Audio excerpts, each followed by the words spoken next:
Welcome everyone to some more Genshin Impact. And today, I'll finally be doing Faruzan's Hangout today. Because obviously, I couldn't, play through the Hangout last update because of obvious reasons. Which we're not going to talk about here. So, yeah.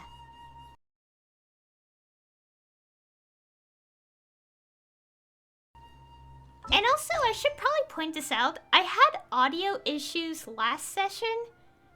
And then I found out that I think it was just like my computer. I don't know what I don't actually know what happened. But basically, like when I was streaming yesterday, I had to adjust my mic because the audio mixer was going completely red. And interesting enough, I don't know what was the solution to this, but I restarted my computer, had my mic plugged in again, and the audio fixed itself. So I really have no idea what happened. But basically, we shouldn't have any audio issues this time. So yeah. Anyways, I do want to start Faruzan's Hangout, since I had to wait an entire update just to play this because of obvious reasons. Certain reasons. So, yeah. Oh, and also I should probably point this out. I had to make sure that the voice was definitely changed for the Hangout as well. So I actually already started this, like, the first 5 minutes. So you're gonna see check marks next to what options I picked. And I will pick the same ones because, well, I just skipped the dialogue when I was picking them, so... yeah. Okay. A confounding conundrum is what it's called. A mysterious senior, and go to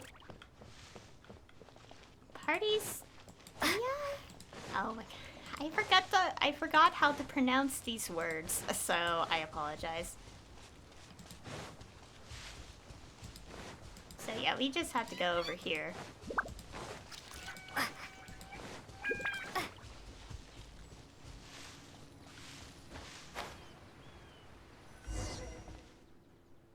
Even though most of the academia's restrictions have significantly relaxed, I'm still a bit worried that the Matra might give her trouble. I need to stay here to keep an eye on the situation. Kale, can you head to Sumeru City and find out why she isn't here yet? Does it have to be me? I'd only assign a job this important to someone I trust. Are you not feeling well? Oh no, I'm fine. I've completely recovered. It's just that if I'm going to see her, I think I need to mentally prepare myself first. I know. You'll have a tough time if you go by yourself.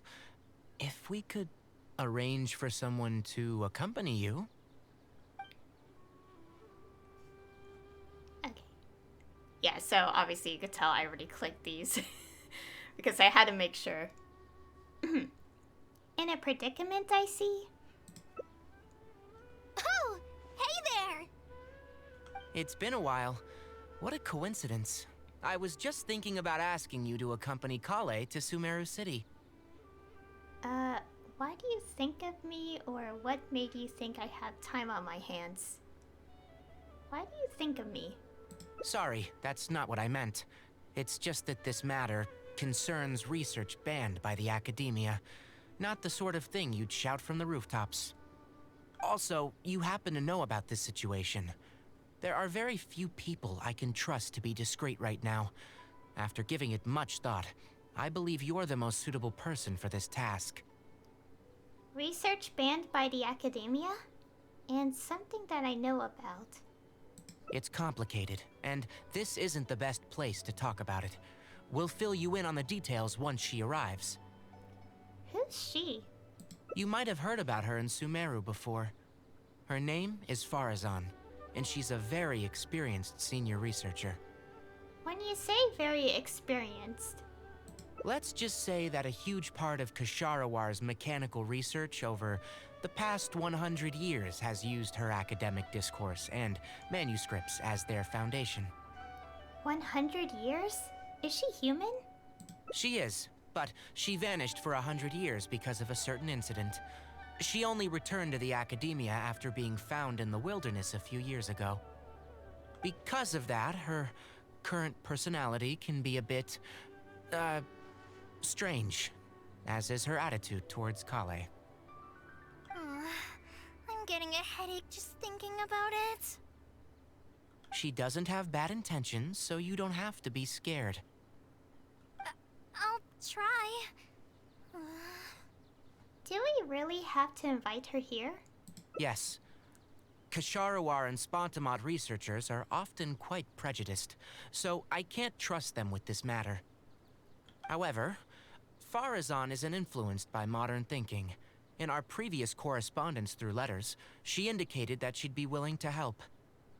It's already past our arranged meeting time, but she still hasn't shown up.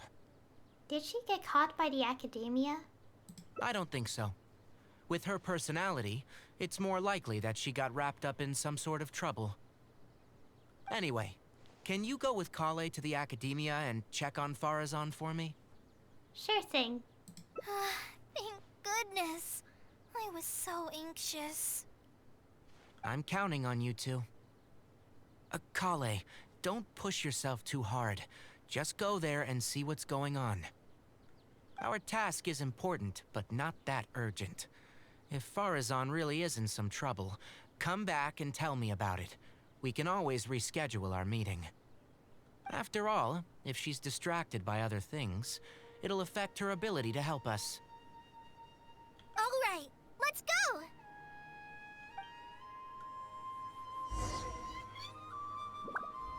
Oh yes, and one more thing. You might find her difficult to get along with at first.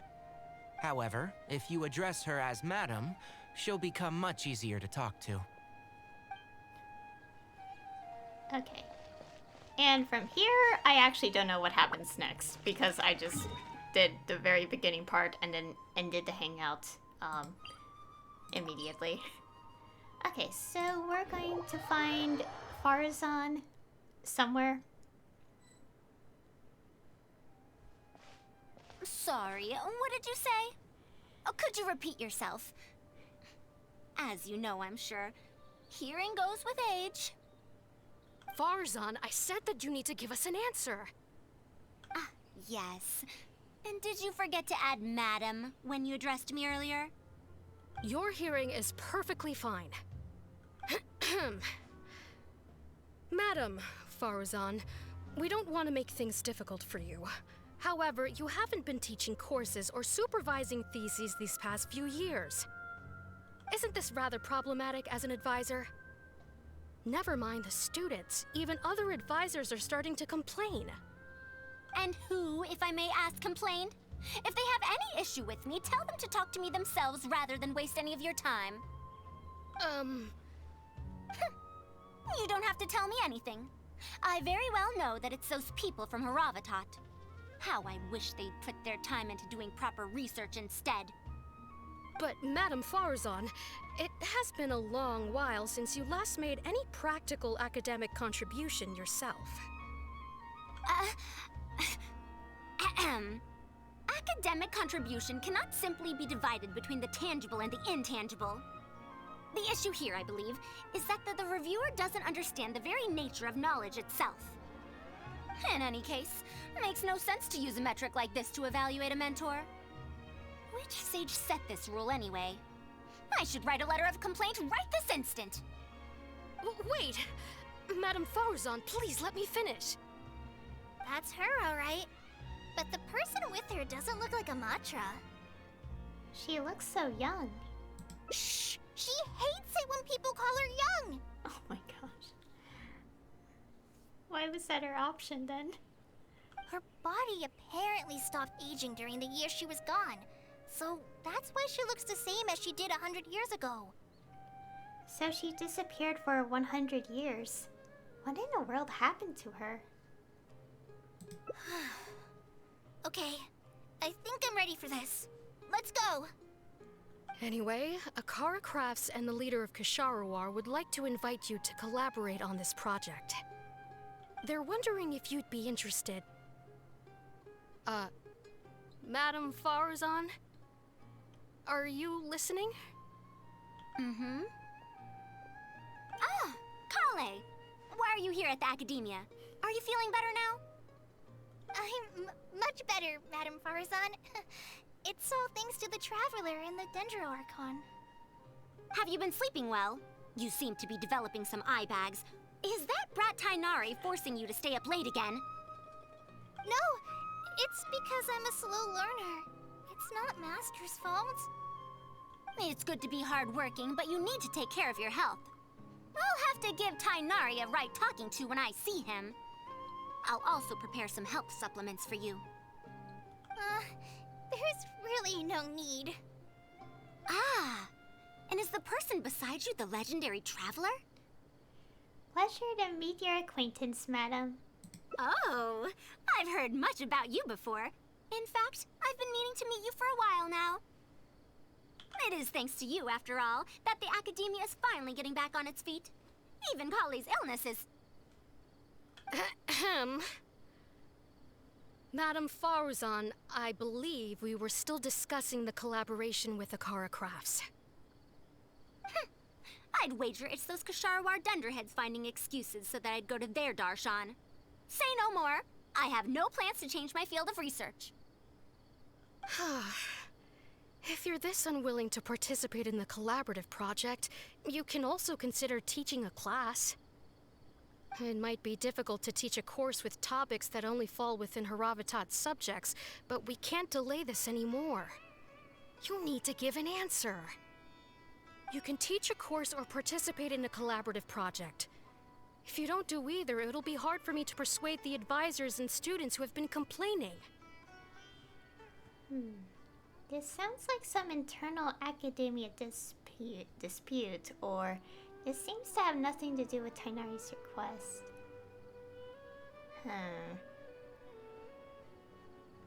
Oh yeah, I should probably point out that whenever I do these hangouts, I just get whatever ending first, and then from there I just try to figure out where the branch paths are.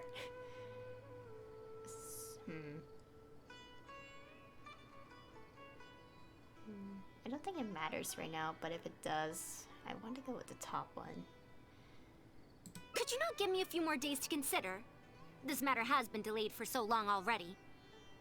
That's precisely the issue. If you don't give an answer today, I fear that someone will soon escalate their complaints to the sages. What a waste of free time these folks are. Now you two are here at Tainari's behest, I take it.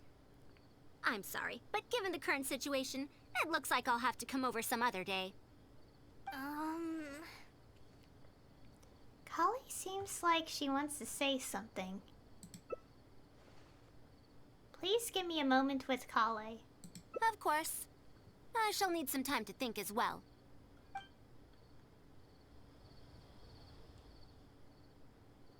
What now? She seems so busy. Master said there's no rush, but I know that he's been busy working on something at Paradise DI, so he hasn't returned to Gandharvaville for several days now. I feel for Madame Faruzan, but I still want to ask her to come with us. But if I get her in trouble with the Academia, then she won't have the time to help Master. What should I do? Oh, this is such a headache. Okay, I think this is the actual branch. Let's help her resolve her current problem first, or let's think of some way to get her to Party's DI.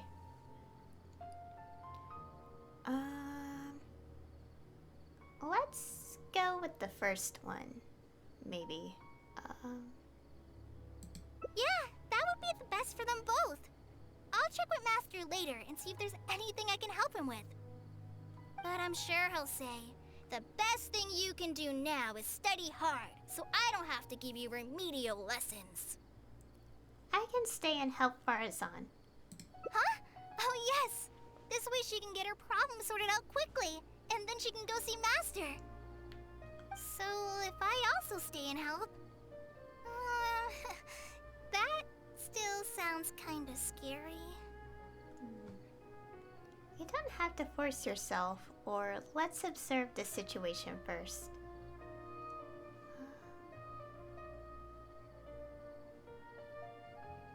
You don't have to force yourself. Okay then. I'm counting on you.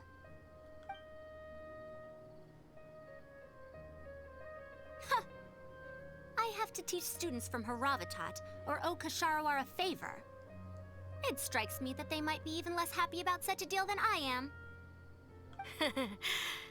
I think I can sympathize with them. We're back, Madam Faruzan. The Traveler said that she can stay and help you. Oh, why I couldn't ask for more. In fact, I'm rather curious about the type of person the Traveler is. You were the one who taught Azar a lesson after all. That said, will I be troubling you? It's no trouble at all. I specialize in solving problems. Is that so? Good. It does so happen that I do have something I need help with. Now, should I apply to teach a course with Haravatat, or join the collaborative project that Kasharawar is proposing? Honestly, I don't want to choose either of them. Which one to go first? Or which one to pick, I mean. Tell me more about that Haravatat course, or let's hear what this Kasharawar collaborative project is about.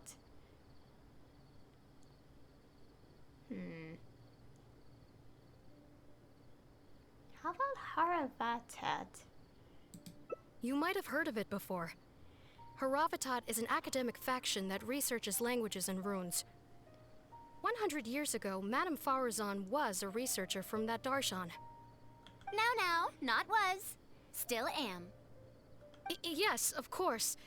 But current Haravatat students can't really, understand her direction of research. So even if she opened a course, chances are that no one would attend. Direction of research? In summary, I mean to interpret the configurations and solutions of ruin mechanisms via the deciphering of on-site stone carvings and unearthed documents.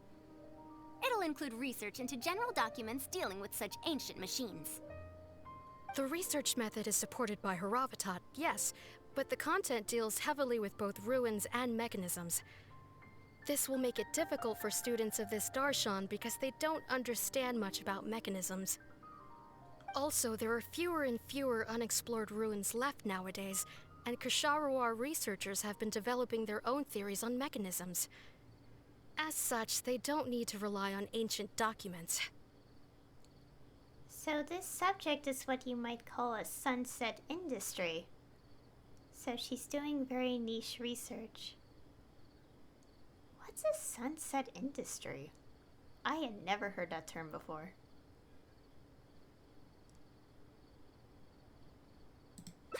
They're far too complacent. Ancient mechanisms are more dangerous and complex than one might imagine. I'm telling you, things weren't like this 100 years ago. All researchers back then were interested in exploring knowledge from a variety of topics. They also gave more respect to unknown mechanisms. Nowadays, all people are interested in are mainstream subjects in popular research. Even if they attended my course, I wouldn't be interested in teaching them. Also, the people here think that my research is outdated and unrealistic, so they keep cutting my funding. Why, I think they could all stand to learn from Kale. She's a hard-working child and respects her elders. Huh? Why me? Ah, if only those who came to my lectures were more like you. Speaking of which, are you feeling better? You don't have to confine yourself to Gandharvaville anymore, right? I just remembered that I have a lot of studying to do. I need to head back and find Master. Wait, I have an idea.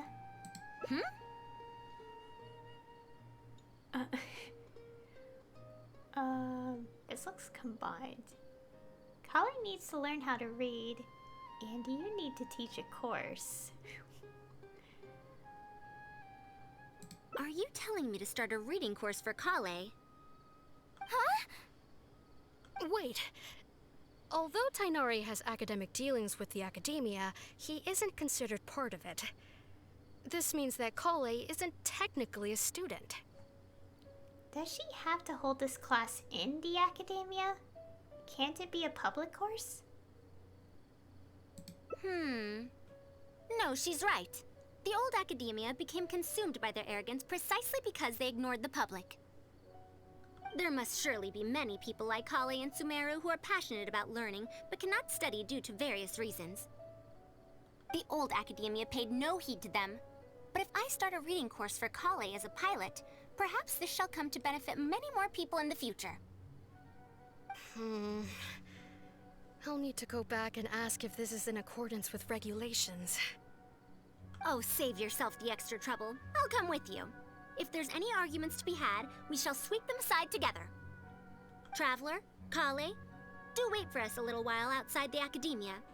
I'll be back in just a moment. Wait! Let's catch up with her. Okay. Oh.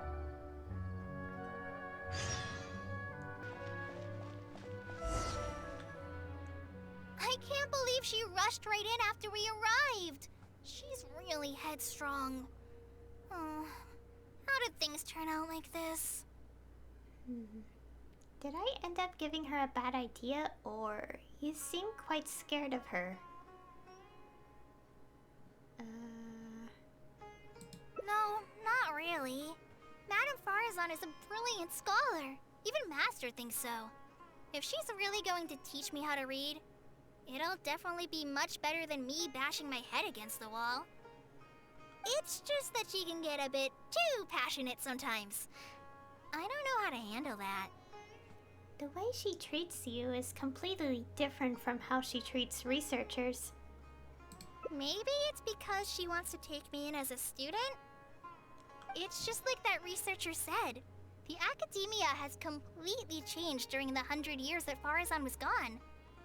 I don't really get it, but it does seem like Haravitat's students aren't optimistic about the prospects of doing research with her. Students who are interested in mechanisms and applications of the elements generally enroll in Kasharawar and Spontamod. Madame Faruzan also refuses to accept random students just to make up numbers. She still hasn't found a student she likes, even after all this time back. So she's a teacher with no students. But she seems to like my attitude toward learning, so she often asks me if I'm willing to become her student. It's because I'm a slow learner that I have no choice but to stay up late and study. Whenever she compliments me, I feel really guilty. So you're scared of her because she keeps asking you to become her student? It's not that. Madame Faruzan respects my choices. She hasn't been trying to persuade me, especially since she knows I need to rest and recuperate. She sometimes brings food to Gandharvaville for me, and each time she says that Master can't find out. That sounds like something a grandmother might do for her granddaughter.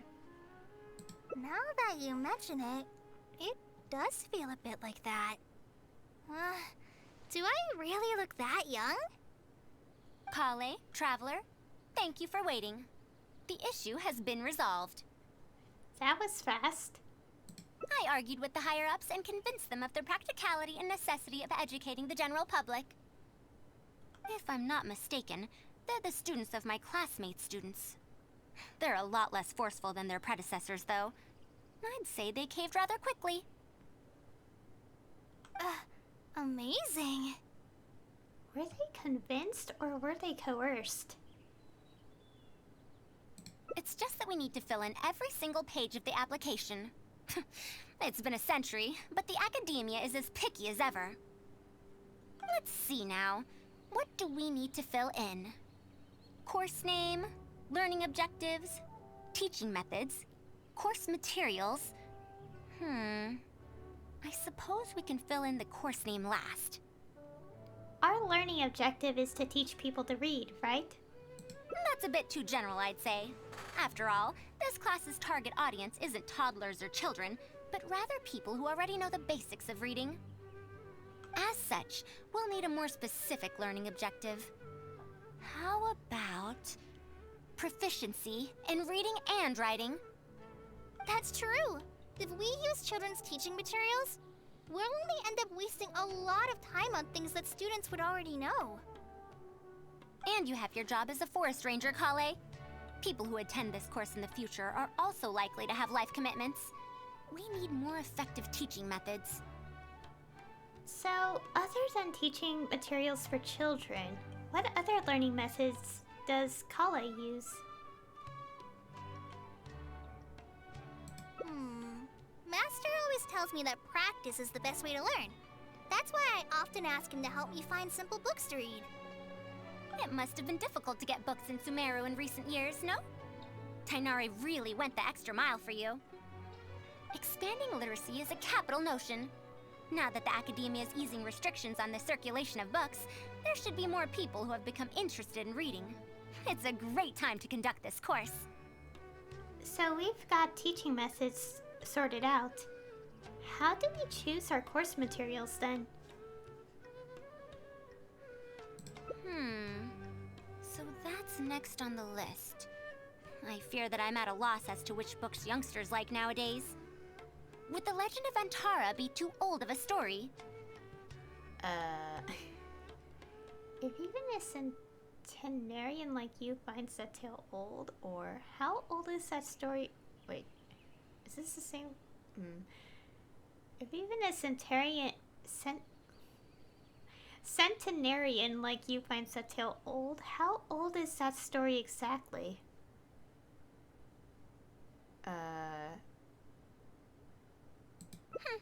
Fair. Kale, what have you been reading lately? Me? I've been reading light novels from Inazuma. I heard that ever since we were allowed to sell books in Sumeru again, some people set up stalls at Treasure Street to sell light novels. I've been meaning to go there and check it out. Light novels? This is my first time hearing about such a thing, but I doubt I will procure suitable teaching materials from the House of Dana. Treasure Street it is. Wait for us, Madame Faruzan! You wouldn't think someone as fast as her is over 100. Let's pick up the pace and catch up to her. Okay. Also, I will say this. That entire conversation sounds like the work I'm doing for my own class right now. But it's kind of different because it's like... Because, you know, obviously I'm pursuing a degree in university, and some of my assignments is creating lesson plans, and they are like...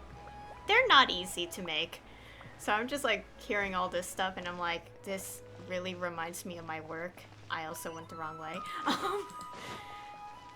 But it's just like, it reminds me so much of the work I'm already doing and easily kind of getting exhausted from because there's so much to do and so much to figure out. Like, you would think it's easy, like, oh, you could just do this and that, but, oh my gosh. Lesson plans are far from easy, so don't even think they're easy if some people think they are. What a long and mildly ungrammatical title. And why is the cover so colorful? Is this your first time seeing a light novel, ma'am? Oh, they're the most popular of books nowadays. Would you like me to recommend something? Fine. One shouldn't judge a book by its cover after all. Maybe browse through the books here. Of course. Why don't you try this one? It's Outlander Brigade, When the Wind of Death Blew Towards the Blonde Samurai. I heard that this book's author describes action in vivid detail. Now I've only skimmed through a few pages, but it feels like it's all fight scenes. There are only subjects and predicates, and the syntax is a tad simple. Subjects? Predicates? The protagonist just ends up fighting in every scene with no proper build-up. Will anyone even enjoy a story that's only comprised of fights? There might be people out there who will. It's for readers who don't care about plot.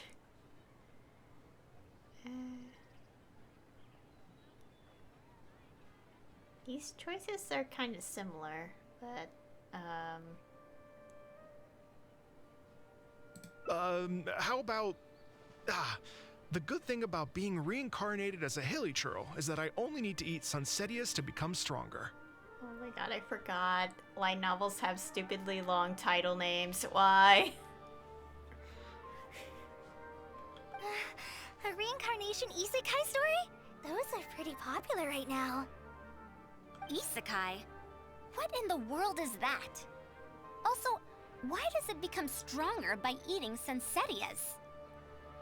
Those are what we call tropes. Tropes? Ah, those fictional rules used to push the plot forward, yes? They're definitely effective in achieving a distancing effect. Sorry. What is this distancing effect? However, this book doesn't explain how reincarnation correlates to becoming stronger. Such an illogical rule will affect the coherence of the story. Will readers really accept this? Oh. Well, there might be people out there who will, or it's for readers who don't care much for logic.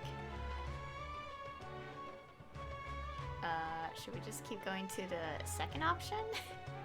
Because I'm starting to notice, like, this is the second time, and it's like kind of vague, but then more specific. How about this? I had to fight tooth and nail to get this in stock. Oh, that's the latest volume of Onibudo! Now that's a rather normal title length. Oh, Kale, do you like this series? Yes, but I don't like it that much. She clearly recognized it as the latest volume with a single glance. Is she embarrassed to admit that she likes books like that?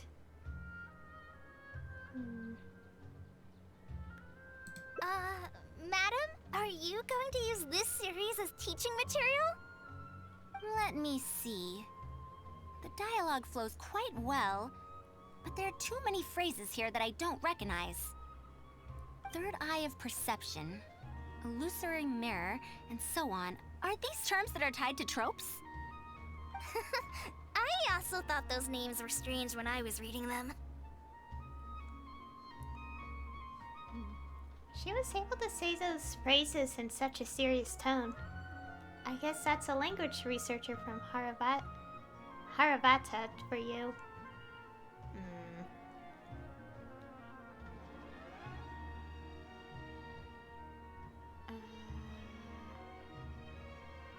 It's impossible to derive the meaning of these phrases in isolation. Also, their morphological properties are quite pedestrian, really. Or did the protagonist purposely create these strange names to disorient their foes? I think it's because such names are cool, or I think it's because such names are fancy. Oh my god. This is making me think. Fancy or cool? So there's no deeper purpose. It's quite hard to understand stories written these days. You're right. It's such a weird book. But you keep wanting to read the next page. Even the most popular book in Sumeru back then had greater depth than anything written today. The most popular book back then? Yes. A Bahumano researcher wrote it while researching folk legends. The plot had many twists. The world building was fantastic, and even the writing could withstand scrutiny. When it was still being published, many people in the academia were reading it. Even the sages back then all described the story as a timeless classic. The series must have concluded after so many years, right? Perhaps it's even more popular now. Is there a book like that in Sumeru? I've never heard of such a thing before. What's the title? It's called Tales of Shariar. Do you sell it here? Tales of Shariar? I don't think I've heard of that before. When was it published? About 100 years ago. 100 years ago? Are you pulling my leg? What sort of book can remain popular for 100 years? The legend of Antara is popular to this very day, isn't it? I just heard someone telling it a few days ago in a cafe. If an old story like that is still being shared, then Tales of Shariar must be even more popular. Even if that is the case, I really don't carry that book here in my store. What? Is that because of the Academia's strict control over books in recent years? I can't believe they've allowed the people of Sumeru to become so uncivilized. How can they not know about the Tales of Shariar? Tales of Shariar? Oh, wait! I think I heard an antique seller on the other end of Treasure Street mention that name before. I mean, it is a book from 100 years ago. Why don't you try asking for it there? Tales of Shariar is considered an antique now? How could the Academia have let such an excellent work of literature be forgotten like this? Traveler, Kale, I'm going to get to the bottom of this. Let's meet at the antique sellers. Madam, wait! Oh no, this is bad. What's wrong? You asked me why I'm scared of Madame Faruzan, right? It's not because I don't know how to respond to her kindness. It's because I'm afraid of that ancient language she researches, because I can barely understand any of it. What if she uses ancient texts as teaching material? That book's only 100 years old, Kale. I doubt this counts as a book written in an ancient language.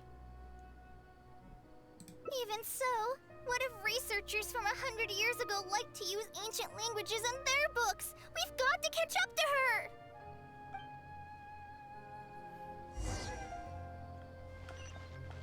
Okay, okay, just down here.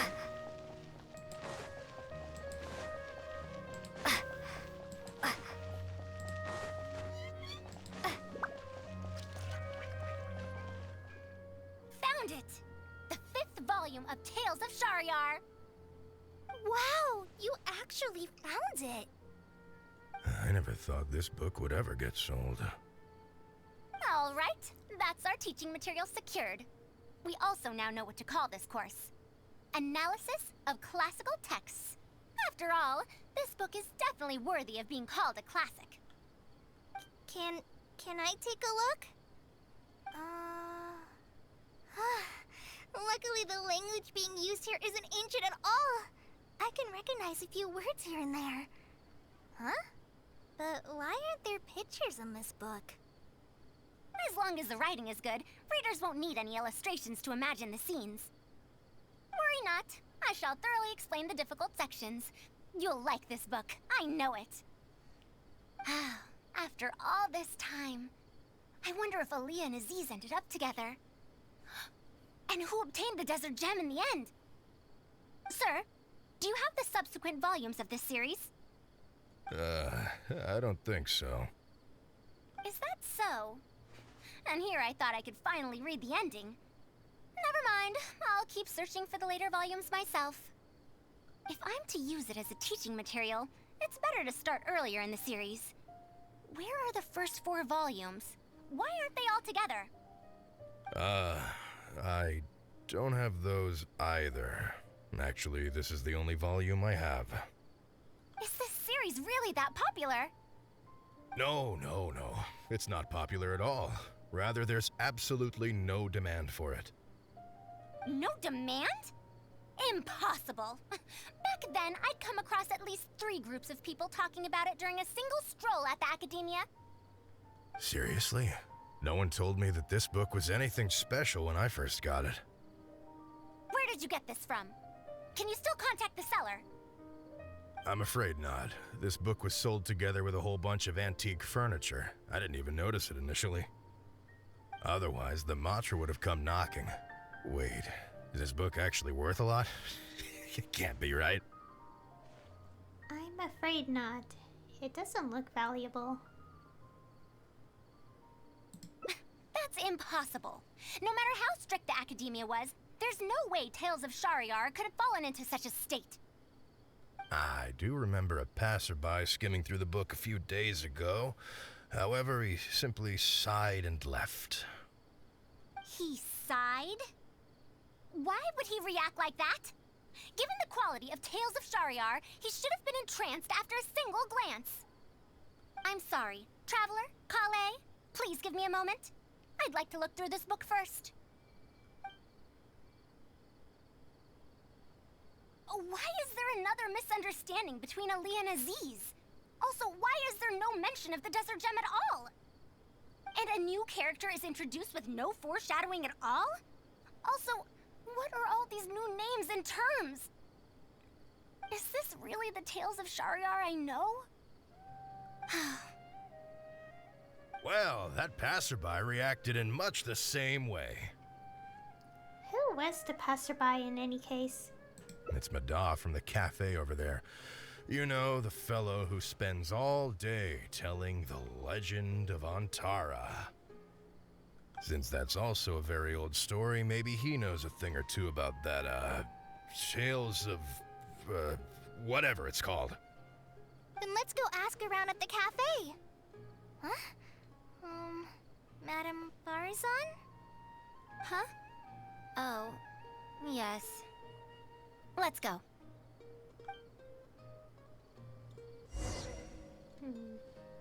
Okay, go to the cafe.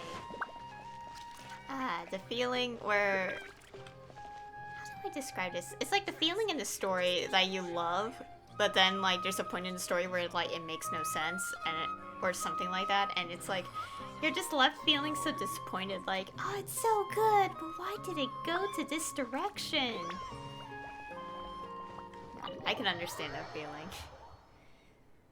I think there was a game I've watched recently that kind of had that. I'm not gonna say which game it is because I don't want to spoil it. But it's like it's part of this franchise, and from watching it, like it was pretty strong for like the first 3 parts, but then part 4 happened, and it's like really badly executed. So its ending was pretty strong, but part 4 pretty much made it kind of like at the end. So anyways,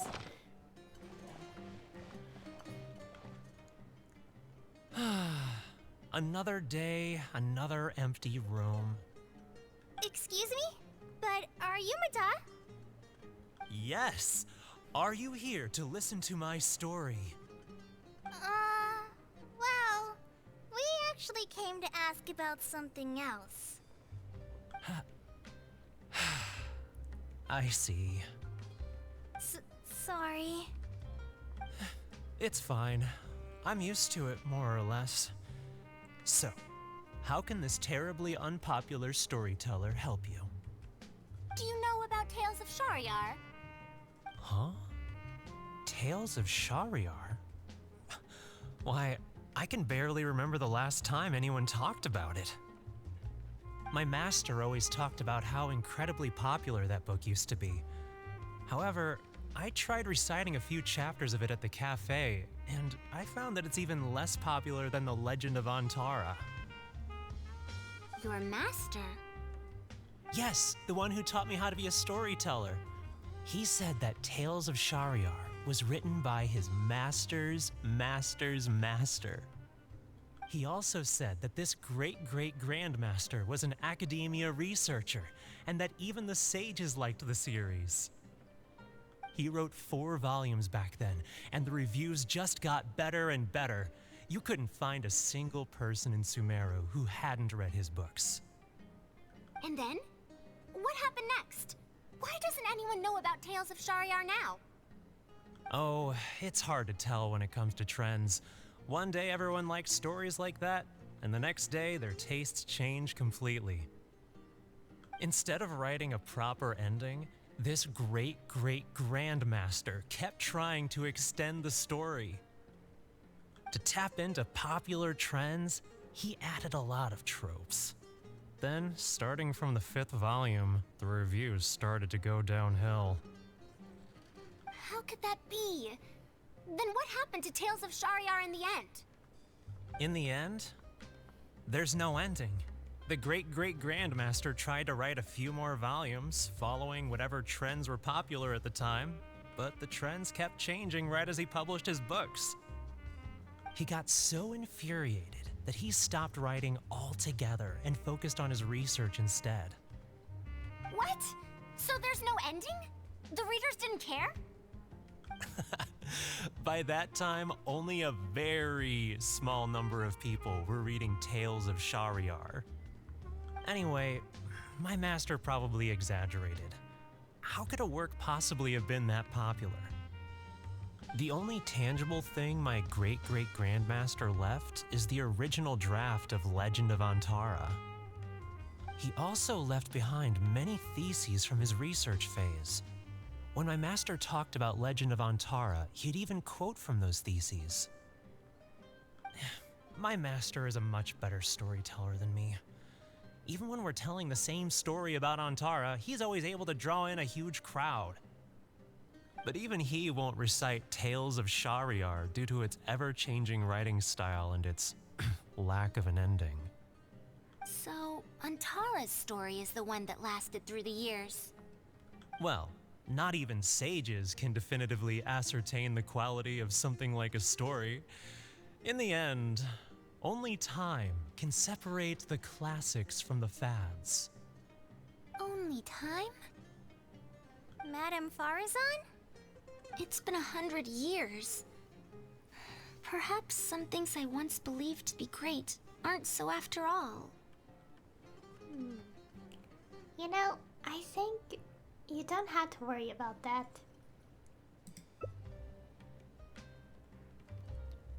Let's see.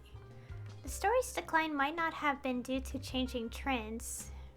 It doesn't matter if it's a classic or a fad.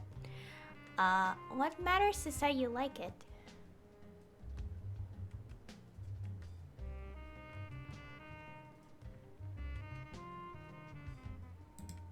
Yeah! Master helped me find a lot of famous books at first, but in the end, I realized that I couldn't get into them. No matter how good those stories are, I can't improve my skills if I can't bring myself to read them in the first place. I think the best books for me are the ones I like.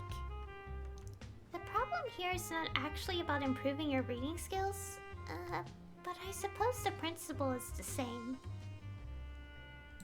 Huh. Indeed. That is true. Readers' interest in trends of a time are not things that are so easily predicted. What was popular 100 years ago could be completely forgotten in modern times, and yet 100 years as far as history is concerned is but a blink of an eye. If Tales of Shahryar hadn't chased after trends and instead stuck to its original style from start to finish, it might have stood some chance of gaining renewed popularity. No, even if that didn't happen, at least it would be a work that was true to itself. Huh? Our conversation just got a lot more serious. I don't really get what you're talking about, but it does sound sensible. Looks like I also have to hang in there and tell Antara's story well. You should think about the present first, or you should think about your income first. You should think about the present first. How unseemly. I almost got carried away because of a single book. Well then, we should get back to the matter of our teaching material. It looks like we can't use Tales of Shahryar now. How about the Legend of Antara then? No, it's much too old. Oh. Kale, you found a book that you liked at the bookstall, yes? Yes, but I don't really... Then we'll use that book as our teaching material. Now that I think about it, using a book that you like is the most suitable choice for teaching you how to read. As for the academia, as long as we come up with an appropriate course name, we should be able to get away with this. I propose appreciation of popular literature, or perhaps analysis of popular literature might do the trick. Analysis of or appreciation?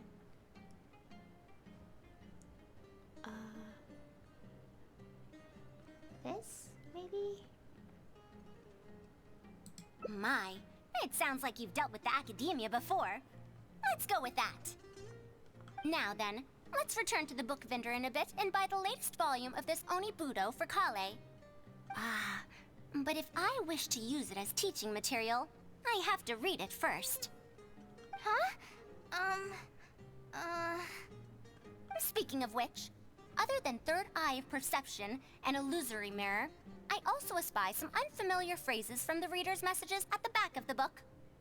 Such things as, even if it reminds me of my dark history, I still can't help but be drawn in by the story. And the author has written all the things that I only dare whisper into a tree hollow. Why do people use dark history to refer to awkward or embarrassing memories? Is this some slang that was invented in the last century? If one of our learning objectives was researching linguistic changes over the past 100 years, it might make it easier to get these books approved as teaching material. Oh, I can tell you what that's all about. Apparently, in their youth, some people used to imagine themselves as someone burdened by fate, fighting against the world, etc. But as they grew older, they started to become embarrassed by such memories. Some would write those fantasies into novels, while others would entrust such tales to tree hollows. Mata? You know, I suddenly have the urge to hear a story about Antara. Huh? Why so suddenly?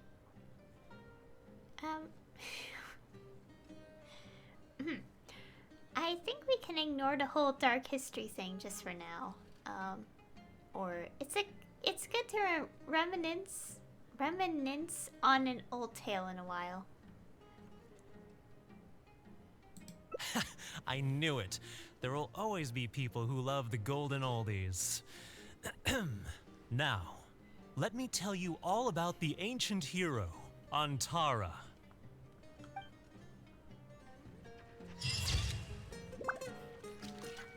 Stories of the past.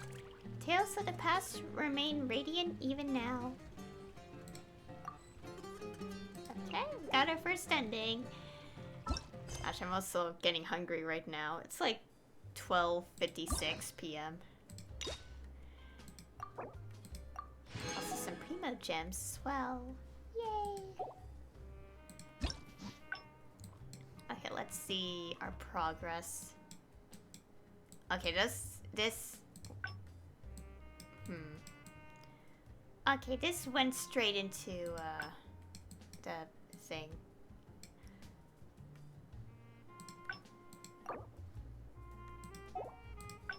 Okay, I think I get it here. Like the branch routes here. Okay, so I'm gonna guess this has to do with picking Kajaravar. And this is related to trying to find a way to convince Faruzan to go to Pardis Di? Oh my gosh. These pronunciations, I am not remembering them. I am so bad. I apologize. Okay, so I think we'll go down the same path, but pick the Kajaravar one. Okay. Okay, so let's continue playing here.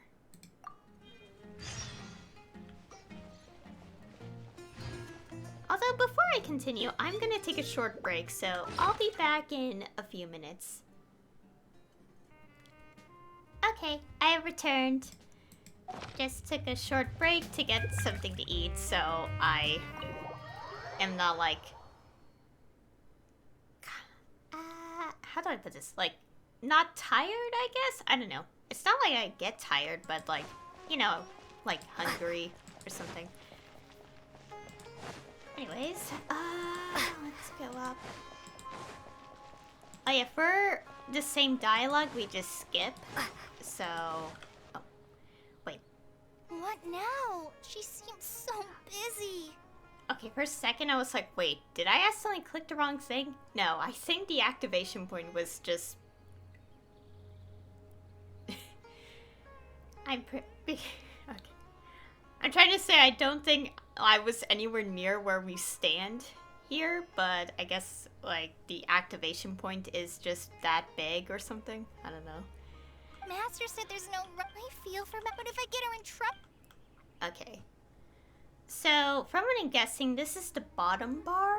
I mean, the bottom branch. This is still, like, the top branch. But we're gonna pick the Kasharavar option. Oh my god, I cannot pronounce these names. Okay, we're picking the option. I'm sure he'll say. Huh? Oh, so if I also stay and help, okay then.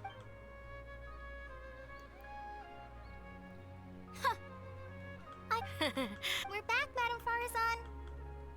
The Traveler said... Oh, why I couldn't ask for more. Is that so? Now, Okay, we're gonna pick the bottom option this time. So, let's hear what this Kasharavar collaborative project is about.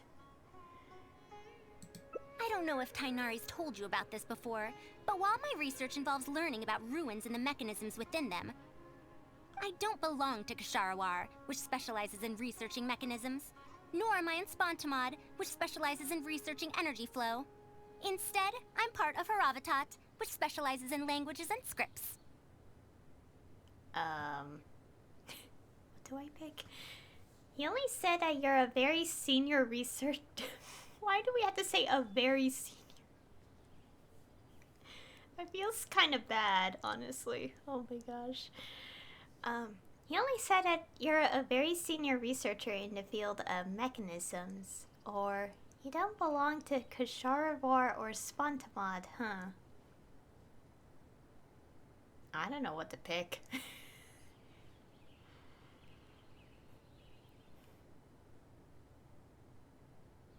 She has been invited to Kasharawar multiple times to continue her research, but she's rejected them each time. Just listen to how they introduce themselves.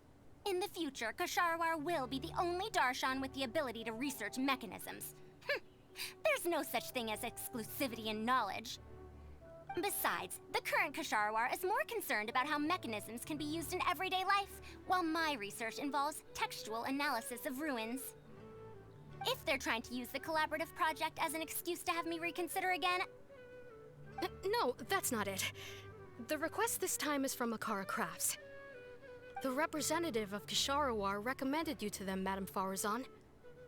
In truth, she told me that it's because she respects you a lot. Oh, respect? Oh, my. Putting aside my ideological differences with Kasharawar, I suppose I must acknowledge this attitude of theirs. At the very least, they're bounds above those decrepit Haravatat fools. It wouldn't hurt to hear them out. Yeah, Akara Crafts is a pretty nice shop.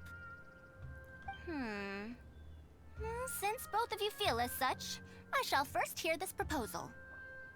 In summary, Akara Crafts wants to design a series of early learning toys that will cultivate curiosity and learning in children.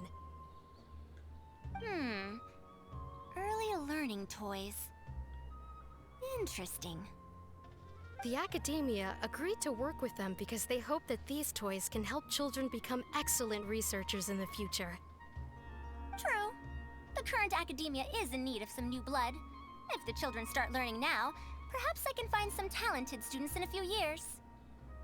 Madame Faruzan, you still haven't found any students? Anise, Kasharawar's representative, should be staying in the inn at Port Ormos.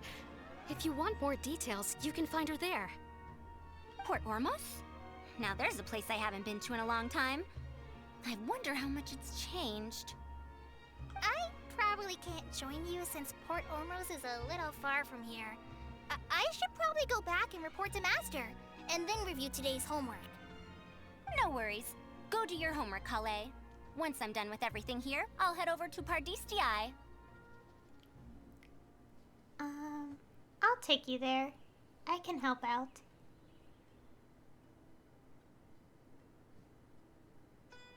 Thank you.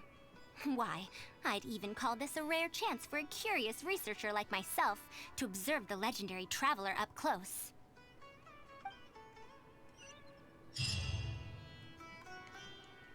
Okay, let's go. All the way to Port Ormuz. And obviously we're teleporting there. I am not walking a great distance just to get there. You know, it's kind of interesting how, like, sometimes I like to walk to the destination, but even I have my limits if it's a very far away, objective. So, okay.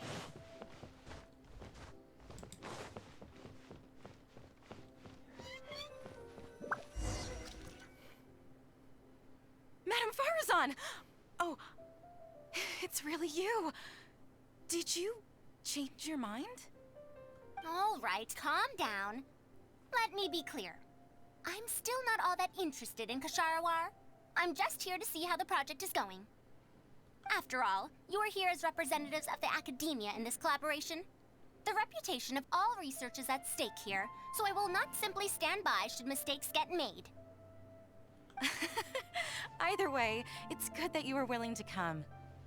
Now, we've given Akara Crafts many ideas over the past couple of days. However, their owner thinks that our designs are too complicated, which will drive production costs too far up. That's expected. Students who have never had to deal with budgetary constraints probably don't understand how important it is to keep costs low. How enviable. Oh, By any chance, has it been very difficult for you to get funding for your research? If you join the Kasharawar, your budget will be as big as you want it to be. I guarantee it. that's enough. I will not repeat myself. Take me to Akara Crafts owner first, if you please. All right. He's usually at the slope up ahead recruiting volunteers to test out his toys. Let's just head over. Okay, talk to the staff. Okay. Oh, if I remember right, this is the same people, like, in the one tiny, I guess, event when update 3.0 dropped that, like, had, like, you know, it was related to making Aranara, like, wood carvings, I think.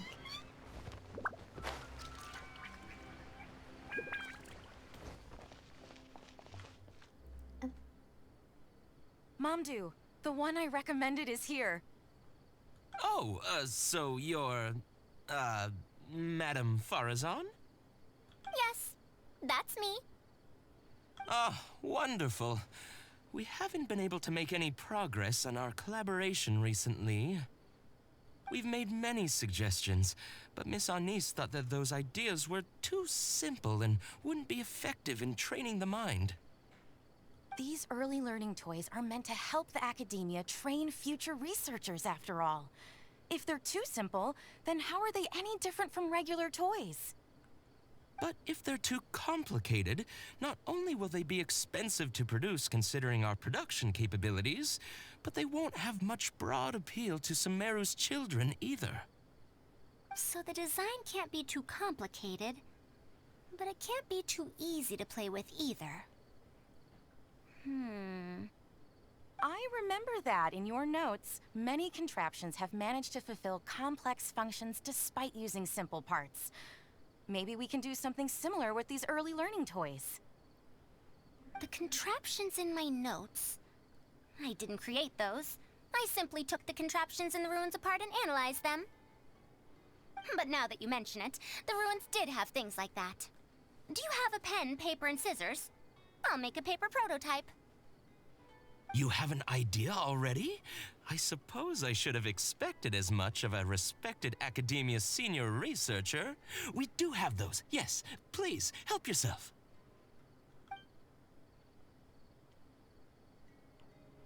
Oh, you're done already?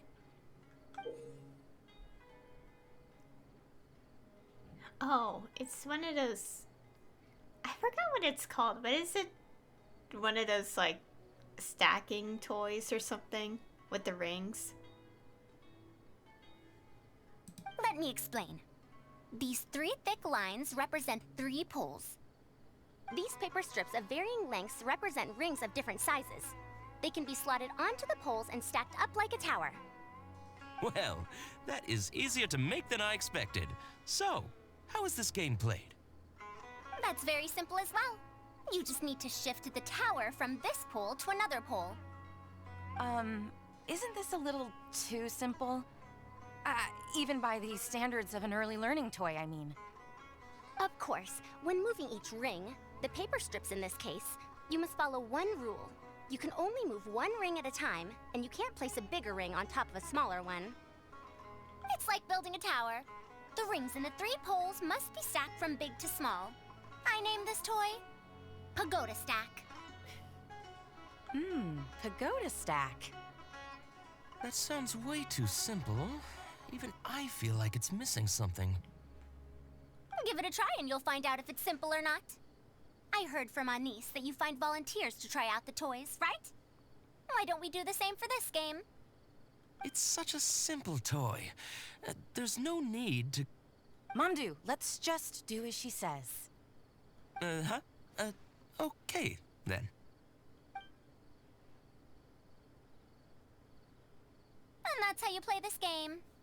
You can all give it a try. Let's see who's able to move the tower to another pole in the smallest number of steps. You called everyone here for such a simple toy? It doesn't look like it'll take that many steps. Come on, we all promised to help Mr. Mamdu test out the new toys. He said he'd give us new Genius Invocation TCG cards. So they were lured in by the promise of a different toy, or so they were lured in by the promise of new cards. Well, the bottom one is the truth, but why should I say the top?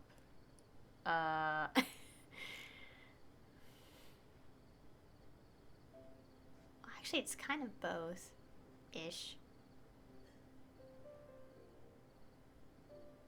I don't know. I'll just pick one. Ugh, fine. Let's get this over and done with so we can head back and play cards.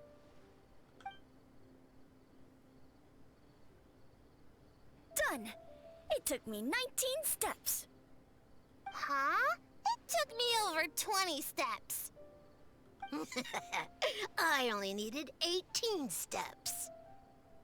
Not bad. Looks like you're all familiar with the rules now. Then let's increase the difficulty. The next tower will be 5 layers tall.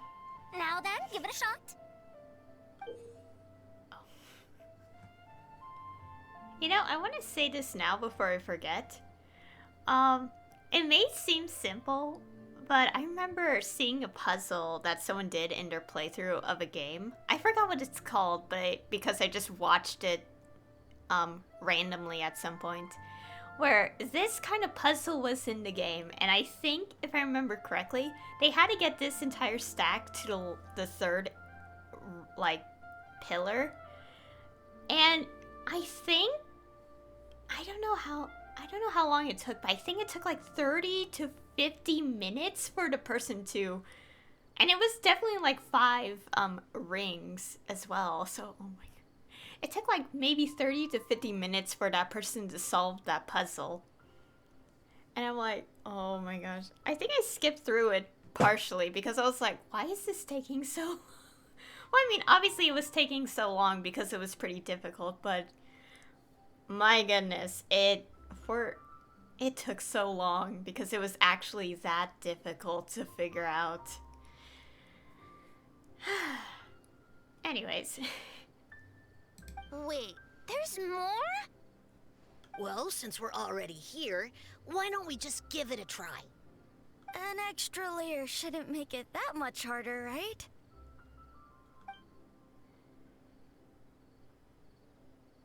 What's going on? I've already moved over 30 steps, but I'm still not done yet. I'm almost done. Looks like I'm the faster one this time. Done! It took me 35 steps. What? How? This pagoda stack toy is pretty fun to play with. Good. We'll try it one final time. This time, we'll add 2 more layers, making 7 layers in total. Faruzan, I think that's a little too many.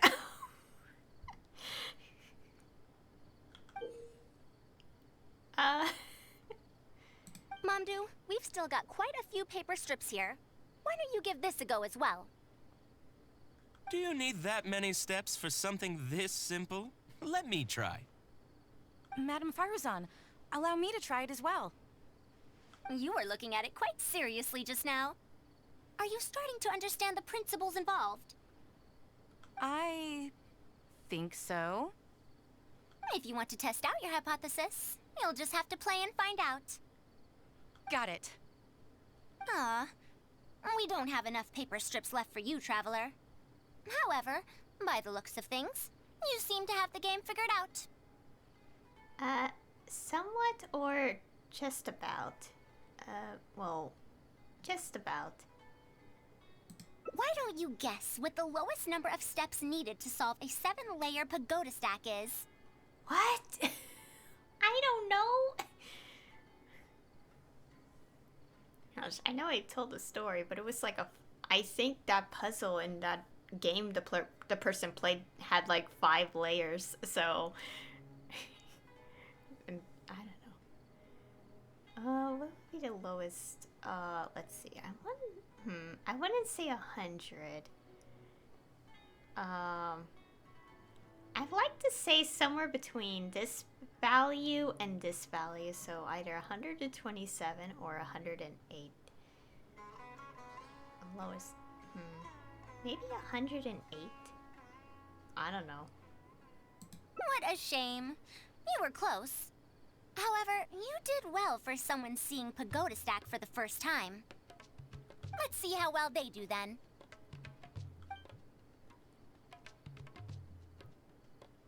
If I move this small ring, then the big one won't be able to go on top of it. Oh, this is going to take more steps than I expected. I've lost count of how many steps I've taken. Can I restart? This got a lot harder. I solved it! Madam Faruzan, it takes 127 steps in total. That many? But there are only 7 layers. For every extra layer in the pagoda stack, the move order you need to consider becomes much more complex, and the number of steps required will at least double. More accurately, it will require double the steps, plus 1 each time. You did well. You didn't underestimate the principles behind it just because it's an early learning toy. The complexity of any given contraption isn't determined by the number of parts it has. The way the parts interact and the rules behind how it operates are important too. Oh, I see. No wonder you emphasized in your notes that no contraption should ever be underestimated. I see. So even a simple toy can become complex with the right set of rules. That's right. The rules used for Pagoda Stack are the simplest kind when it comes to ancient contraption-making techniques. I could spend some time picking out all those machines that do something similar and write you a reference book. Once that happens, you can give the volunteers the reference book and paper prototypes and find out which toy is the most popular.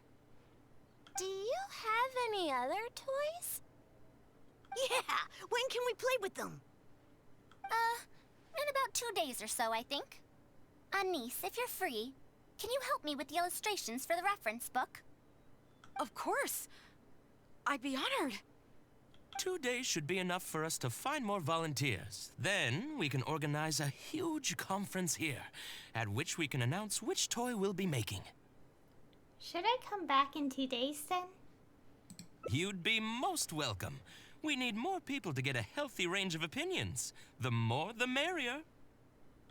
Thank you for coming here with me today. I'll walk back with you.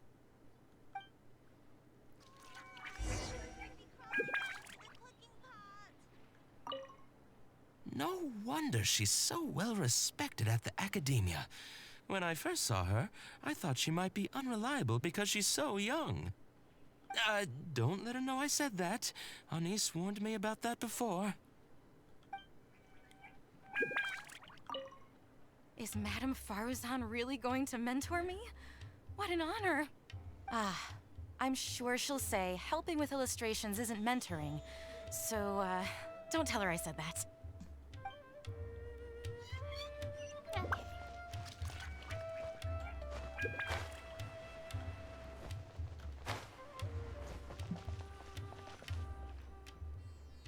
I'll be going then.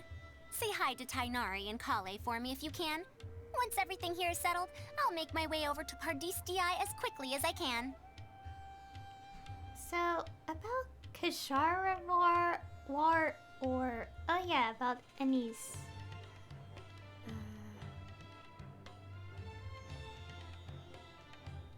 You want to ask why I'm unwilling to join them, yes?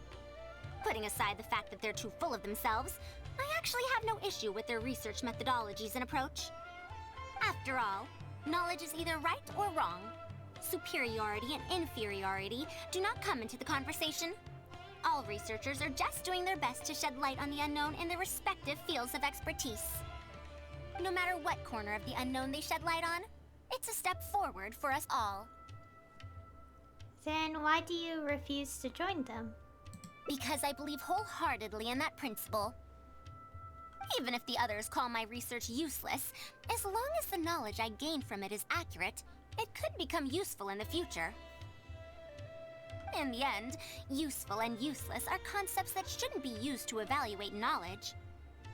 When I first started deciphering ancient documents, I didn't think about how it'd be useful to Kasharawar. That's why there's no need for me to join them to do useful research. I'd rather stay in Haravatat. It's much more convenient for me to access the materials I need for my research here. Still, the funding that Kasharawar has offered me is so hard to get in Haravatat. Perhaps if this collaborative project goes smoothly, I can even ignore Haravatat and ask for a higher budget directly from the academia. About the collaborative project, do you have any ideas? Oh, I could come up with lots of ideas. With Anise's help, 2 days will be enough for our work. However, I'm still undecided as to the style of the reference book's text and illustrations.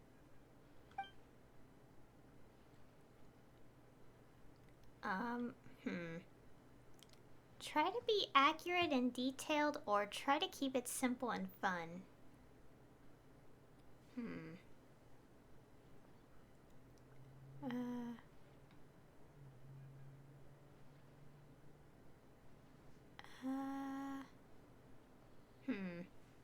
This feels like a branch, but I want to pick what I think.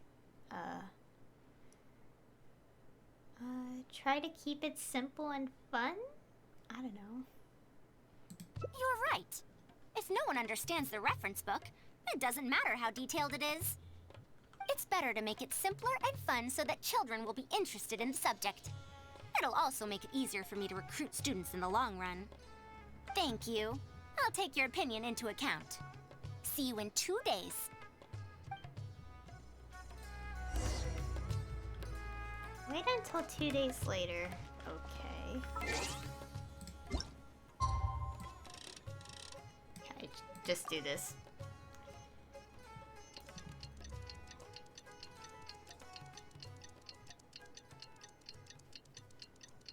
Yep, we are certainly waiting a whole 2 days. At least it isn't like 4 days or something, where you have to turn the entire thing like twice. Okay.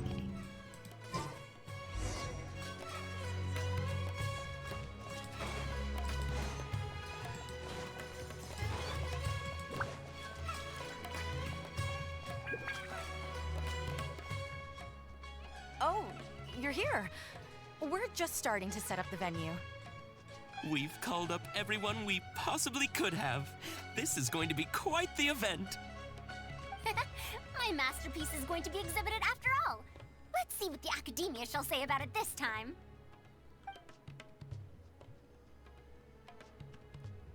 And if we activate this little mechanism just like that, a Sumeru rose will appear at the top of the cane.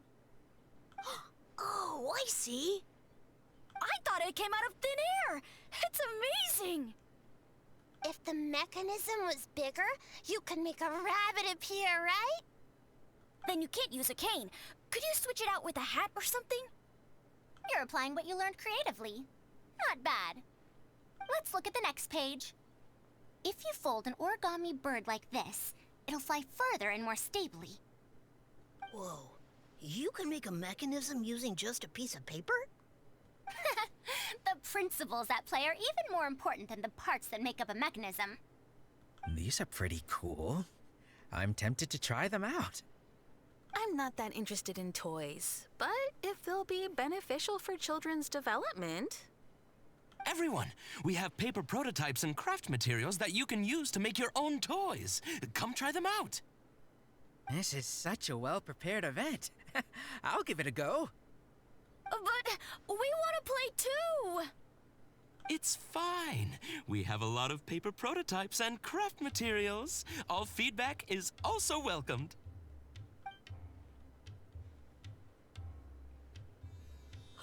Oh, my origami bird flew further this time. Professor Faruzan, how can I make mine fly further? Ahem. Just Madam will do. Maybe in the future, you may indeed get the chance to call me Professor. You may wish to pay attention to these few details. Here, for example. All right, try it again. Wow, it really did fly farther! Madam Faruzan, will we learn origami at the Academia? Of course you will. If you become a researcher, you can explore any field you like to your heart's content. In the future, if you want, you can even become one of my students. But Mom and Dad said that there are 6 Darshans in the Academia. Wait, was it 7? Which Darshan teaches about mechanisms in origami? Well, in this case, it wouldn't be Haravatat. I know. We need to choose Kasharawar. Huh? I want to attend Kasharawar in the future and fold even better origami birds. I want to make even more awesome mechanisms! Actually, the other Darshans do have their own specialties too. For example, Haravatat specializes in... Pay attention, children. Children? Looks like these early learning toys are a success. However, it looks like recruiting students might be an issue. How did this happen? What if we end up in a Darshan we don't like? Does that mean that we won't get to learn about the things we do like? No, that won't happen. Take me, for example. I'm a researcher from Haravatat, but I research mechanisms, see? The only person able to restrict your curiosity as a researcher is you. Do you understand what I'm saying? Not really. Huh. It's all right. You still have a long road ahead of you. Now, do you want to learn about some other machines?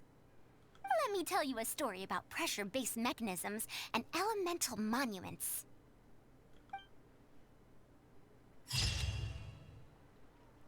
Oh, that's a nice picture. The gardener and the nursery. So long as the pursuit of knowledge brings you joy, I'm fine with it. But when you reconsider, Haravatat's classes are very interesting too. Okay, it's another ending. My foot. Ouch. I've been sitting in my chair too long again.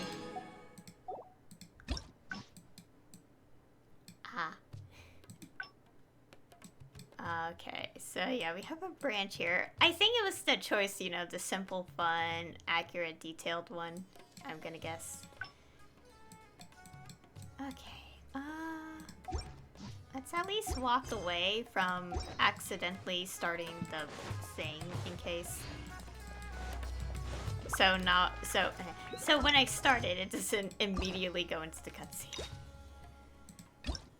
Okay. Let's finish this branch.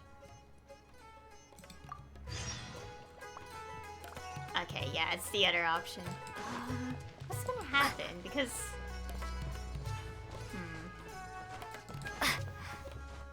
Because this seems... The other choice seems like a very positive outcome, so I'm like, what is this one gonna do? I'll be going then. Say hi to you want to ask what, putting aside the fact, after all, no matter what corner of the unknown they shut, because I believe whole, even if the others, in the end, when I first started, that's why there's no... Still, perhaps if this collaborative project goes smoothly, I could come... Yeah, oh my gosh. What's gonna happen if we pick the top one here? Because, like, it sounds like... Because, you know, with this option saying simple and fun, this sounds like complex. Well, I mean, if it's like detailed, it's like holding your hand, but at the same time, it feels like it could be a bit much, like information overload. Okay, I wouldn't say it's kind of like that, but I don't know. So I'm just like, but we have to pick it. We're getting all the endings anyway when we do these hangouts, so. Try to be accurate and detailed? You're right. Explanations are a core part of early developments, too. By using detailed and accurate illustrations, we can impart knowledge more effectively. It would also make it easier for me to recruit students. Thank you. I'll take your opinion into account. See you in 2 days. Sure,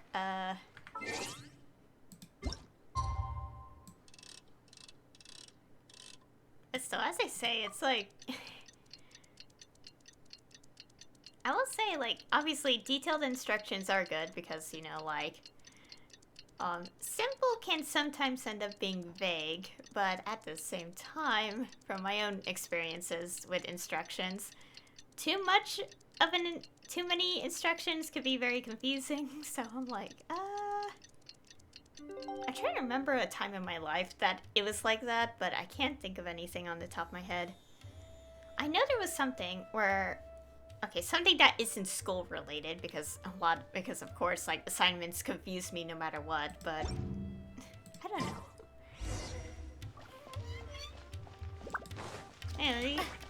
Anyways, let's see what happens with this option.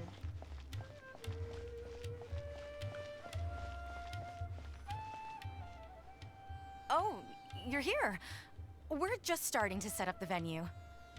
We've called up everyone we possibly could have. This is going to be quite the event.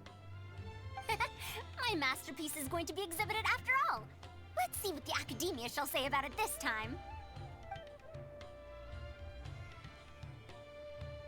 To sum up, the 24 forms of pressure-based puzzle mechanisms were used in various ruins.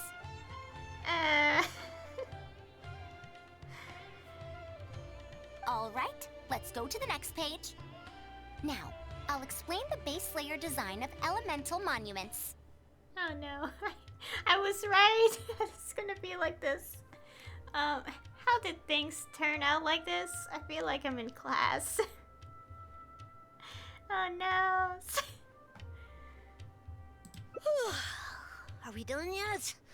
Oh, I'm falling asleep. I don't understand any of it at all.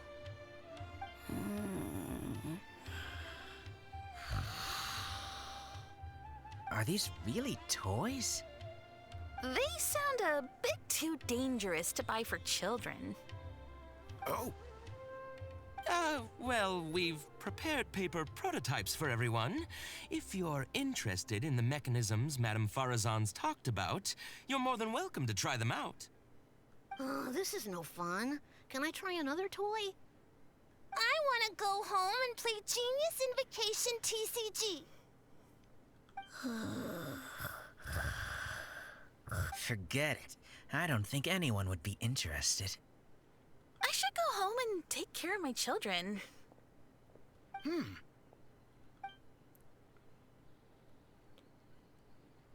How did this happen? Forget about getting opinions from others. No one even wanted to stay and try them out. I'm sorry. I think we miscalculated. I must apologize too. No, you simply gave suggestions. I was the one who decided to follow through. Anise, too, was only following my instructions. I will find a way to make up for this error. Please, give me some time. I'll write another reference book. Excuse me, but are you the one who wrote this reference book? Yes. Who are you? Ah, you're that Man Mountain who was in the crowd just now. Do I stand out that much? Well, I guess I don't look like someone who'd have anything to do with toys. Let me introduce myself. I'm Kamal, the branch master of Sumeru's Adventurers Guild. What's the branch master doing here? Were you looking for us, or did something happen? I came to Port Ormos to visit some old friends. On the way over, I saw the booklet you were handing out, so I came to take a look. Can you print a few more copies of this booklet and sell them to the Adventurers Guild? Also, could you make full-fledged models of those paper prototypes and sell them to us as well? What does the Adventurers Guild want with these toys? You may see them as toys, but to adventurers who need to deal with all sorts of machines and contraptions within ancient ruins, this booklet is a true treasure.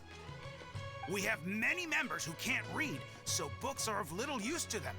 What they know of handling mechanisms has been learned solely through word of mouth. Even if the academia granted public access to all their books, there are people who can't use them. Ah, and our booklet is practically all pictures. Well, it is designed for children. It might be a bit too difficult for children, but it's perfect for adventurers. Also, those paper strips, you called them paper prototypes? If you can make wooden versions for demonstration purposes, even the most illiterate person would be able to follow along and understand. If we can supply a model set for each branch, and if each adventurer carries a booklet with them, then ruin exploration will become much safer. You really think so? I mean, yes. I always knew it. Knowledge will always be needed, one way or another. Making models of contraptions for the Adventurers Guild? To be honest, that sounds like a good avenue to explore to me. Will there be an issue with the academia? We'll probably have to send in a separate application, but it shouldn't be an issue. After all, this concerns safety during the exploration of ruins. It's a problem that the academia is actually trying to address as well. Then let's cut to the chase and discuss the details of our first order. The amount we're offering to pay in advance is this much.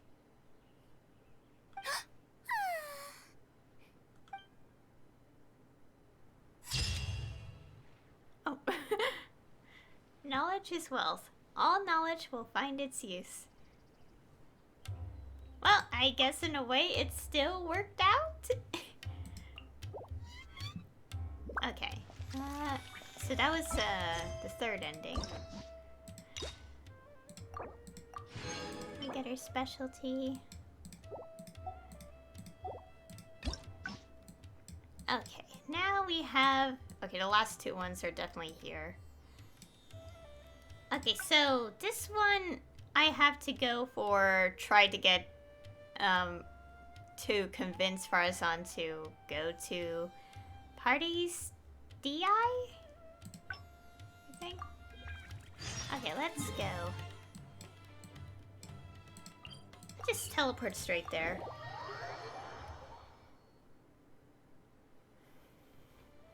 What now? Master said there's... I feel for... But if I get her in... Okay. What should I do? Okay, so we did everything in the top, choice. So let's go to the let's go to the second one. Let's think of some way to get her to Party's DI. However, that's going to work. But if someone does complain to the academia, wouldn't it make Faruzan's situation more awkward? And if the academia investigated and found her at Party's DI, things would get even worse for her.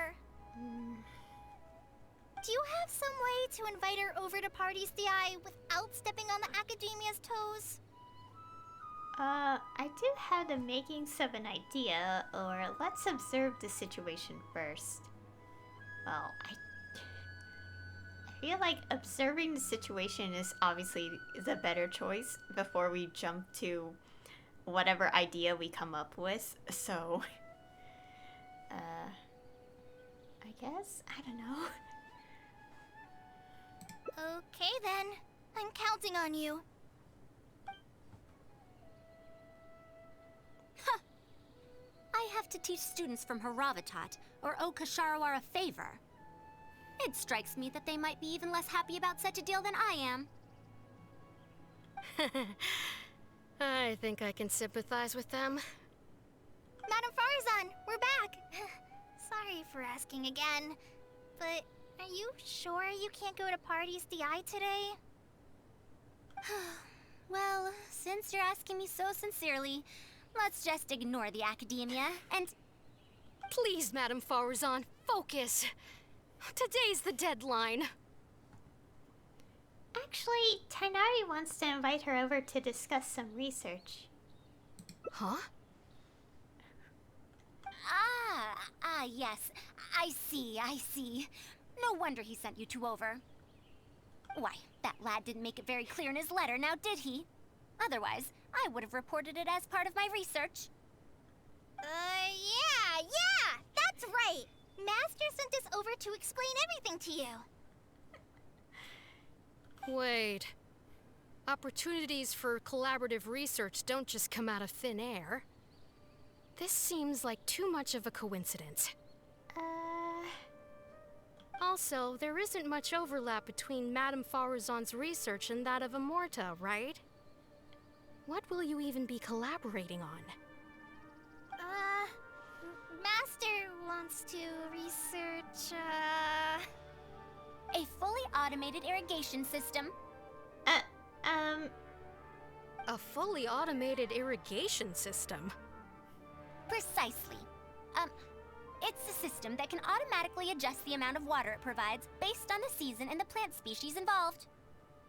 I saw a similar mechanism while exploring a rune in the rainforest. That's why Tainari wanted to collaborate with me. A mechanism like that exists? Why haven't I heard of it before? I found it 100 years ago, so it's only natural that you don't know about it. Why don't you go ask your teacher's teacher? Perhaps they've heard about it from their teacher. But we can't prove its existence one way or the other, right? Fret not. I'll have Tainari write an official proposal to the Academia later. That should do it, right? An official proposal. Fine. We haven't made any progress with either the collaborative project or the elective course anyway. I'll go inform my superiors now. Please do take care of the paperwork as soon as possible. Don't delay this any longer. Sure. I'll be sure to needle him until he gets it done.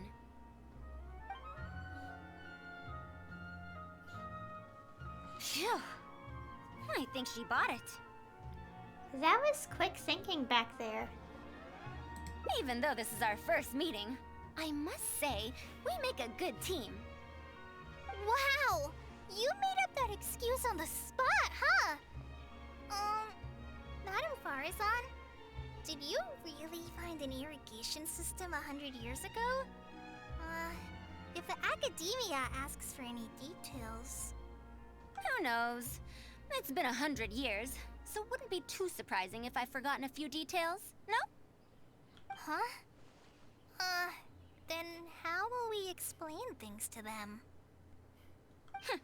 I'll let Tainari worry about whatever documents we might need to send to the Academia. If I'm right, the request he has in store for me won't be any simpler than the Academia nonsense. Oh my gosh. It's like, well, we could just figure it out later, kind of reasoning. Anyways, let's go to this place.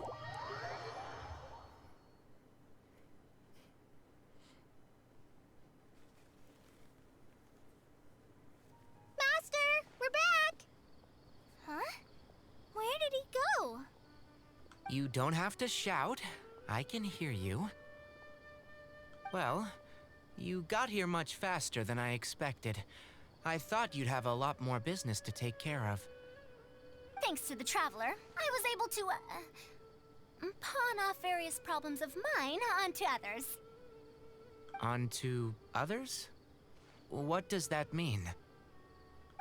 We can discuss that later. You're looking for me because of the thing you mentioned in the letter, right? That's right. Please, follow me. Okay. Is it our little mechanical buddy?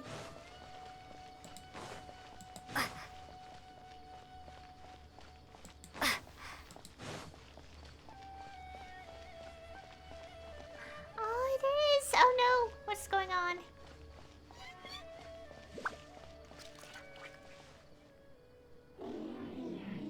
Oh, Karkata. A monster? Why is there a monster here? Don't be scared, Kale. This is the mechanical life form the Traveler and I saved a while back. Its name is Karkata. It's the final work of a late junior of mine. You mean Abatui? He must have been a genius to create one of such polish all by himself. It's uncommon that a Spontamod researcher is able to create such an intricate machine. If he were still around, we could probably chat the day away. What a shame.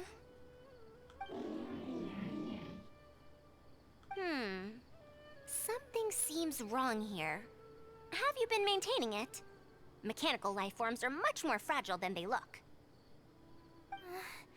Is Karkata sick? Karkata has been lying down like this since a few days ago. It could be an old malfunction acting up again. I've taken a few courses conducted by Spontamod before, so I've managed to perform some passable repairs on Karkata's energy supply module. However, it seems the issue this time is with its transmission. My knowledge can only prevent its condition from deteriorating any further. But Madame Faruzan, you should be able to find a way to repair it. Not necessarily. Mechanical life forms are created using techniques from alchemy, elemental science, and more. There are multiple modules here that influence each other. A simplistic knowledge of mechanisms will not serve here. You know that as well. Each mechanical life form is very different from the next. So even I cannot be sure if my understanding of mechanical life forms is going to be of any use to our little crab friend here.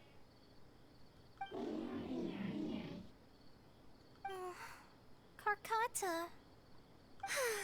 Can you all go outside for a minute? I need a bit of space.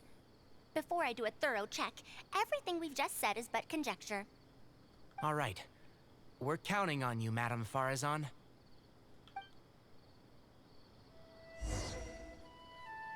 Okay. Who knew that I'd encounter a mechanical life form in this manner after 100 years?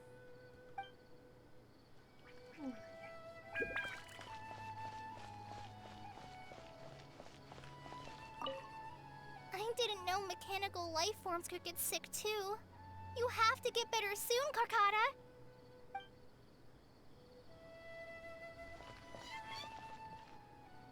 We'll wait here till Faruzan finishes her inspection. In the meantime, I'd like to talk to you about her. I also wanted to ask about her past. Her past, huh? Quite a few people in the academia know about what happened to her. Perhaps it'd be best if I'm the one to tell you. I've told you before that she had disappeared for 100 years, right? From her perspective, trapped might be a more apt description. Trapped? Her exact words were... That ruin was crawling with traps and coded inscriptions from wall to wall. I did all I could to decipher the code and deactivate the traps to escape the ruin, but there was no way out. I lost track of time and I ran out of pen and paper. In the end, I had to use stone shards to write on the walls and on the floor to decipher the code. Then, before I realized it, I ran out of space on the walls and floor. I had to calculate all the possibilities in my mind.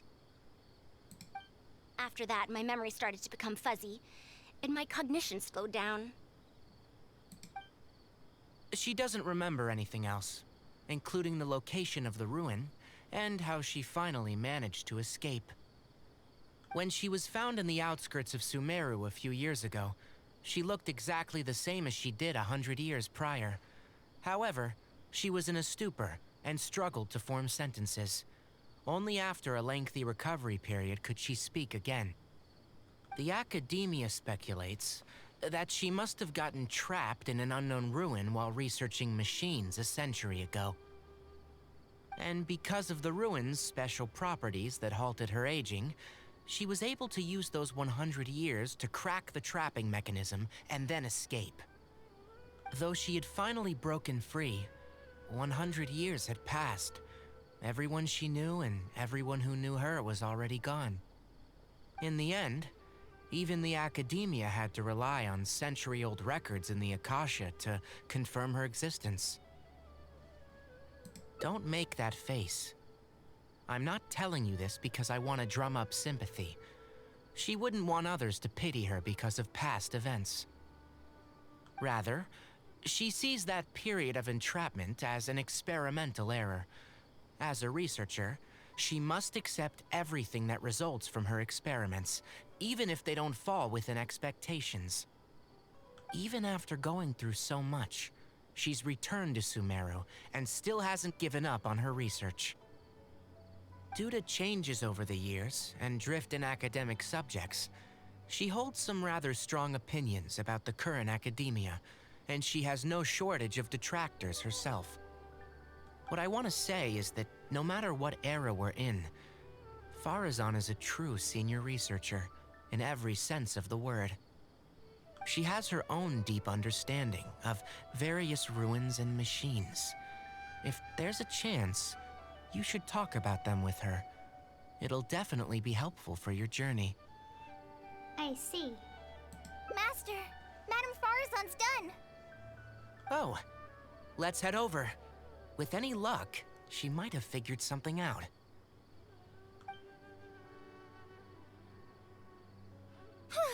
I never thought that I'd encounter a restitution module once again after 100 years. Abattoir really installed quite a few impressive things on this. If my guess is correct, this mechanical life form has displayed attempts at self-sustenance before, right? Such as collecting parts to repair itself, for instance? It has collected parts before, yes. It used them for something else, but as far as its design goes, it does have a function like that.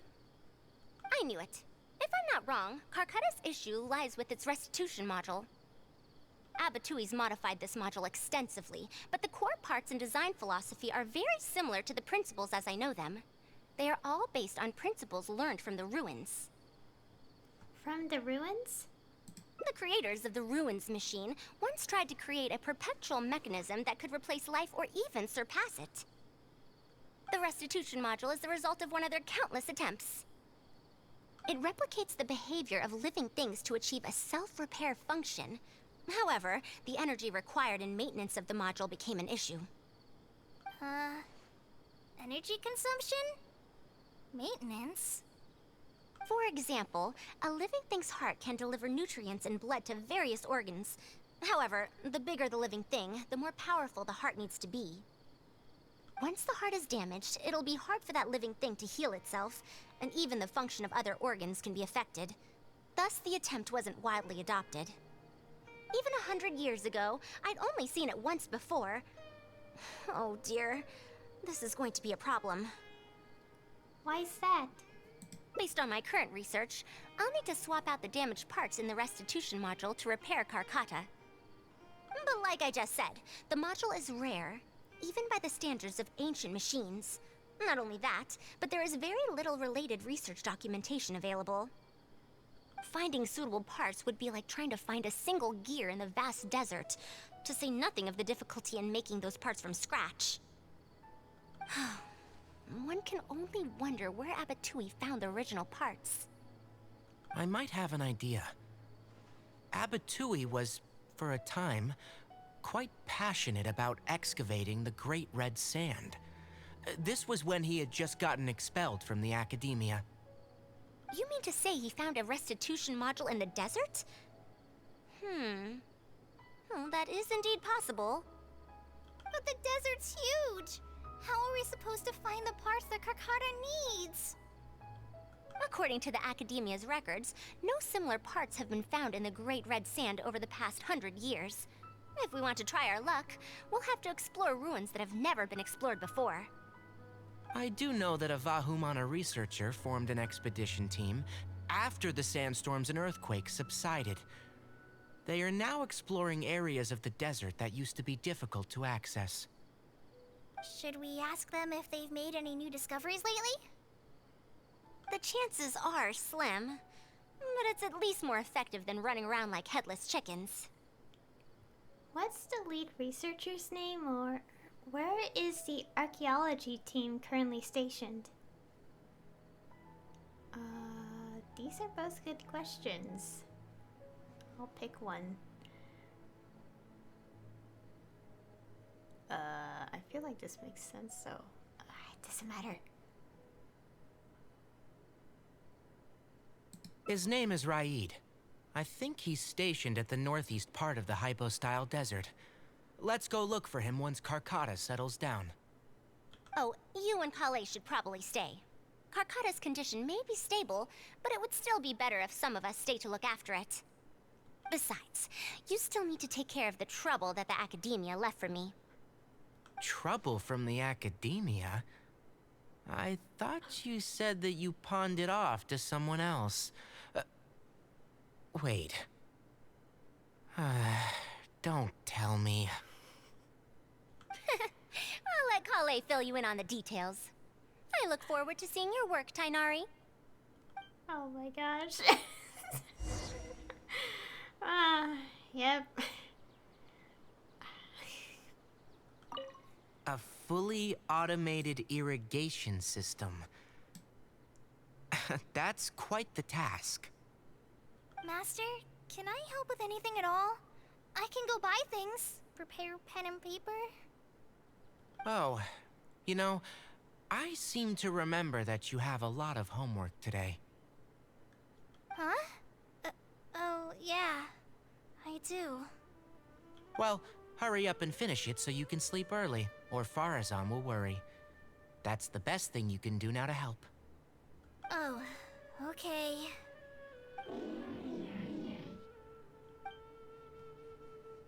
Okay, I'm just gonna go to the desert. Okay. Where? Ah, here. Oh, okay, that kind of lagged a little bit. Awkward. Anyways.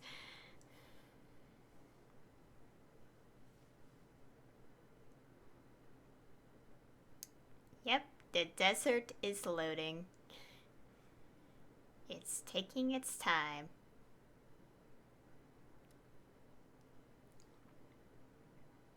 Also, it's really interesting to know that Sumeru has so many areas. I just want to say this real quick, because we have like, how many zones? 1, 2, 3, wait. 1, 2, 3, 4, 5, 6, 7, 8, 9, 10. Wait.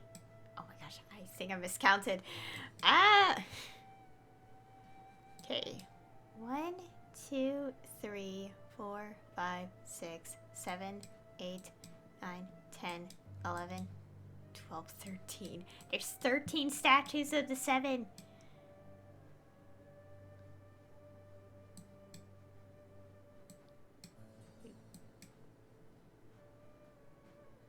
Six in Liyue and 5 in Mondstadt, but technically there's supposed to be 6 because we do have that defiled statue. And 6 here. Gosh. Sumeru just has so many statues. And of course there is the implication that there might be more to Mondstadt in the future, which is most likely the case.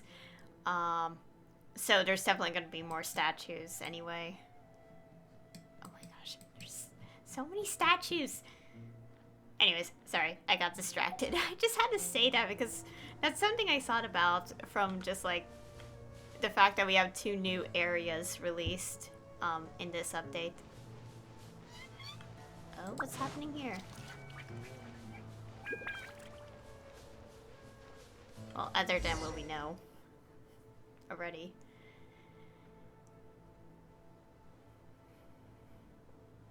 What is this? Halt! Mr. Raid's permission is required to proceed any further. We're not outsiders. She's a researcher from the academia. That still won't do. Mr. Raid told us to keep people away from the ruins so they don't damage the site. Damage the site? I've excavated more ruins than you've visited restaurants. Which batch of students is Raid from? I want to see him right now. He isn't at the campsite now. You should all leave. Only he can give you permission to enter. What a stubborn guy. We can't just waste our time here like this. Let's wait for that researcher to come back first. You're right. Even if there is new information, we still have to wait for him to come back so we can ask him about it. So let's just see what we can find out from the people here. I'm going to give that Raid a good talking to when he gets back. Starting from who in the world mentored you?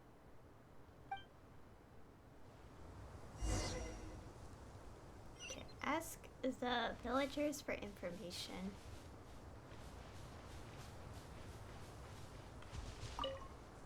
That machine looks amazing! Could it be the legendary Ruin Wanderer? The location seems to fit too. Might that legend actually be true?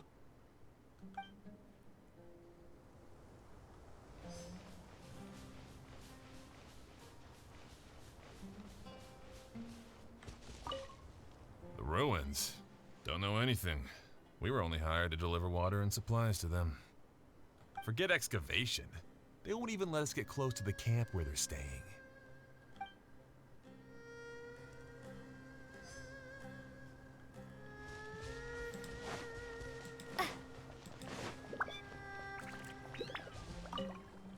This area used to be ravaged by frequent sandstorms, but it's been calm lately for some reason. They say that this was done by a single traveler? But seriously, is such a thing even humanly possible?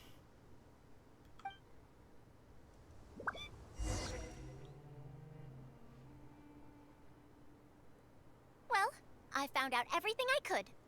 Is there anything that stands out to you?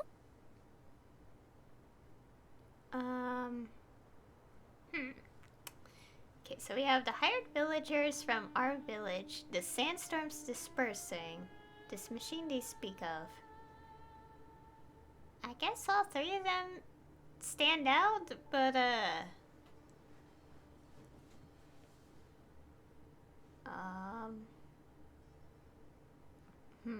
that's interesting. They're both like, all 3 of these are good points, but maybe the thing related to the thing? Ruin Wanderer. That's the first time I've heard that name. But that wreckage did seem a bit weird.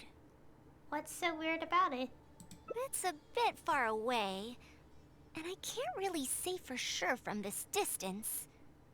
Perhaps we should ask the villager from before about the legend first. Huh? What are you guys doing back here? I want to learn more about the legend of the Ruin Wanderer. I wouldn't blame you for not knowing about it, youngsters. After all, it's a tale that's over a decade old. It's said that this monster, the Ruin Wanderer, traversed through various ruins for centuries. Many adventurers had claimed to see it while exploring. Some said that it was like a giant, while others said that it was like a beast. However, none knew why it wandered the ruins.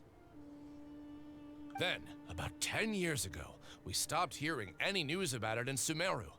No one has seen it since then, and the legend has since faded into memory. You youngsters probably don't know about the Ruin Wanderer nowadays, but it was famous for centuries. Centuries? Impossible. I heard nothing about it back then. It could only have been around for a few decades at most. Wait, back then? Indulge my curiosity for a moment. Why do you think that wreckage is the Ruin Wanderer? Well, I had also heard that secondhand from... You heard that nonsense from the Eremites after they got drunk, right? Who are you? Madam Faruzan, it is a pleasure. I'm Raid, the one who organized this archaeological expedition. I'd heard of you at the Academia, but I didn't expect to run into you here. Truly, it is an honor. And this must be the famous traveler, I presume. What brings the two of you here? Have you found any special contraptions and relics in the ruins that you've been investigating?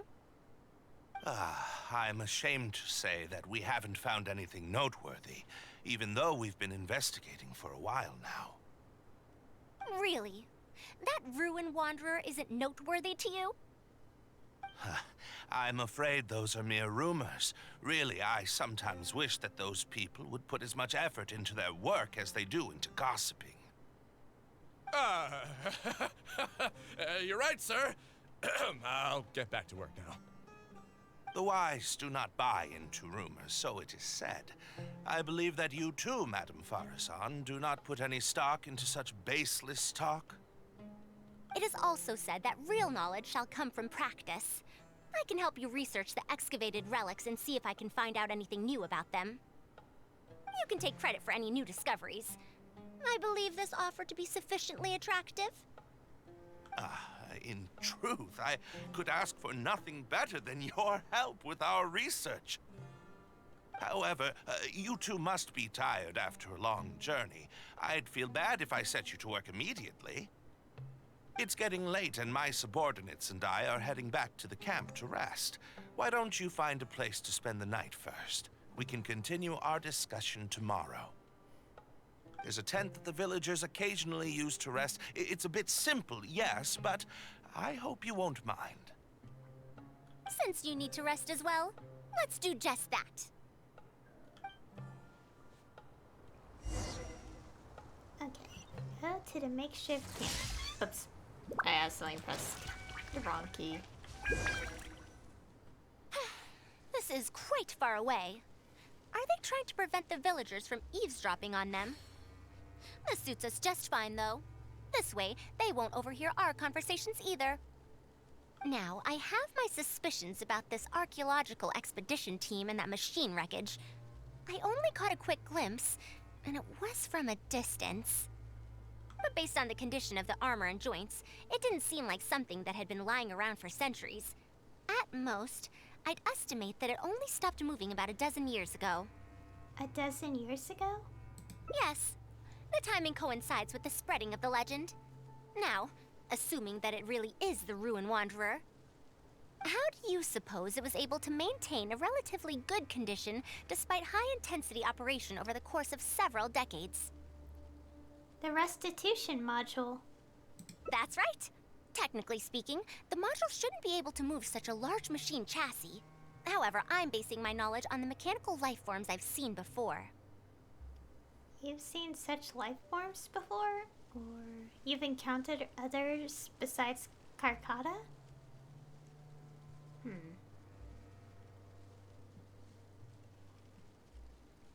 Well, this was over 100 years ago.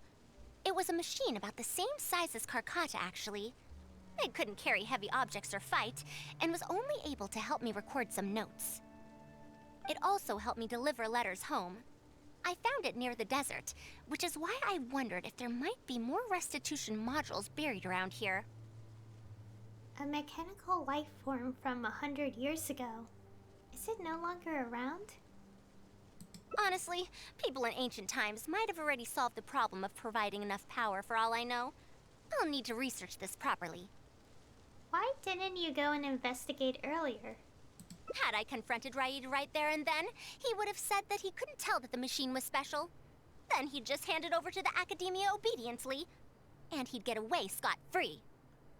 If the wreckage were to be handed to the Academia, it'd be much tougher for us to do research on it or get spare parts for Karkata. Anyway, we should figure out what they're planning before making our next move. They insisted that we should stay the night, which means if they're trying to pull a fast one on us, they're likely to try tonight. We must be vigilant.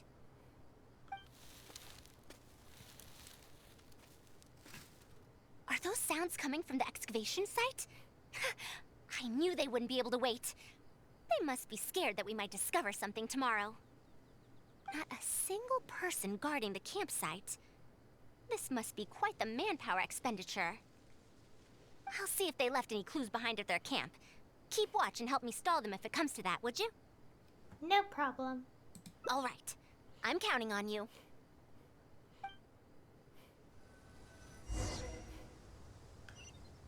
Okay.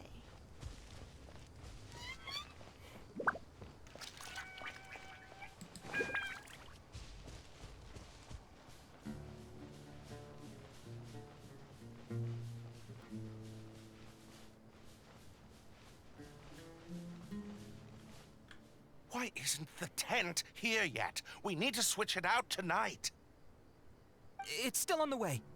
I'm afraid this is the first time we're delivering such a huge one. You good-for-nothings are just a load of trouble, aren't you? We wouldn't have to deal with these interlopers if you had kept those lips of yours from flapping. Hurry up and hide our current tent and deliver the new one to me tonight, no matter what it takes. Huh? Who's there? It's me. Aya. I'm sorry. I'm just a bit upset because my subordinates aren't doing their jobs properly. When did you get here? What's the tent you mentioned, if I might ask, or what's this delivery I hear you're having trouble with?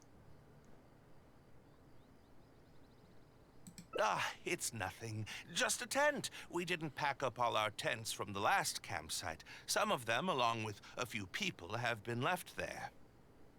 Someone damaged our current tent, so I'm trying to get my subordinates to get one from that previous campsite delivered here. And you're discussing that over here because... The relics in the ruins are highly valuable, so I'm worried that treasure hoarders and bandits might try to steal them.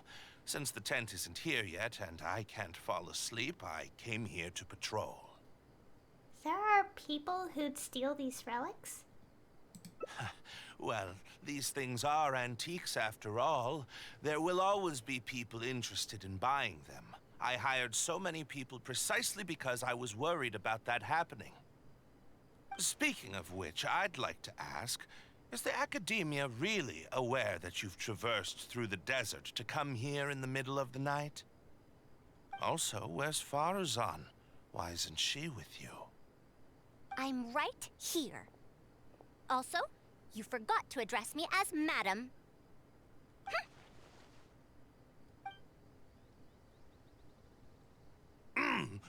Sorry, Madam Faruzan.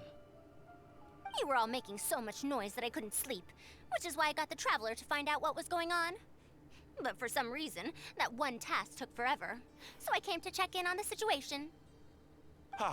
I'm very sorry for disturbing your rest. I'll tell my subordinates to be quieter on patrol. Good. Come on, Traveler. Let's head back. We're heading back already? Yes. We came to check out the situation, didn't we? Well, we've already done that. We should get better rest so that we'll have energy to investigate tomorrow.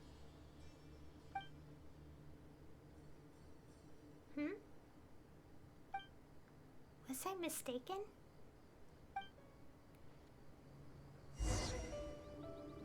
Okay, return to the temporary camp. Okay.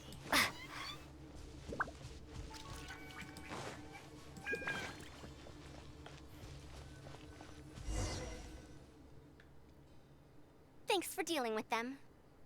Now, I found something good on my end. These are the excavation records from their campsite. According to them, the ruins have been raided before, with numerous traps and contraptions having already been triggered. I also observed the wreckage up close earlier. The weathering is nowhere near as extensive as on the relics that have been buried for over 100 years. There's no doubt that the wreckage in the ruins don't belong to the same era. Instead, It must have wandered into the ruins about a dozen years ago. It could have fallen into a trap or encountered a glitch within the ruins, remaining stationary like that until it was discovered recently.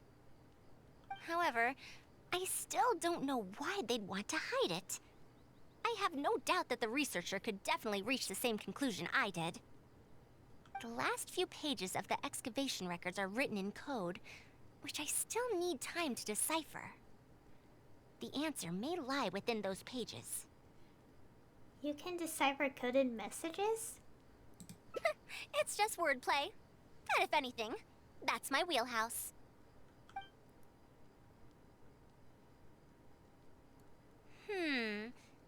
Just a bit more. Ah, I see now. Help! Please help! Why are you running away? Come back! Protect me! What's that sound? Is it? The Ruin Wanderer? Reactivated? That's impossible! Is this the work of some kind of hidden mechanism? Never mind. We have to focus on saving lives first. I'll cover them. You go stall the Ruin Wanderer. What? It ignored the Traveler? Why is it chasing after us? What could have caused it to reactivate? It to give chase? Darn it! Hey, come on, you lot! It's clear that we can't escape, so let's just attack it!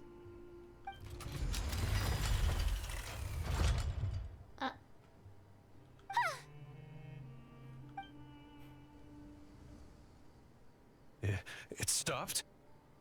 Hey, you guys, get up there and tell me what's going on. But what if it suddenly moves?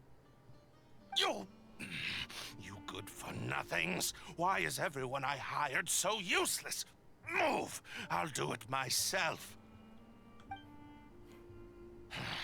Looks like this thing's parts can't handle the load of functioning anymore after years of disrepair. When it first reactivated, I was wondering if it'd be as amazing as the legends had pegged it to be. I didn't expect it to be so much weaker than it looks. How disappointing. Disappointing, you say? Now, is that because you won't be able to sell it for much? Faruzan, you may be my senior as an academia researcher, but that doesn't mean you get to slander me. You wrote these excavation records, did you not?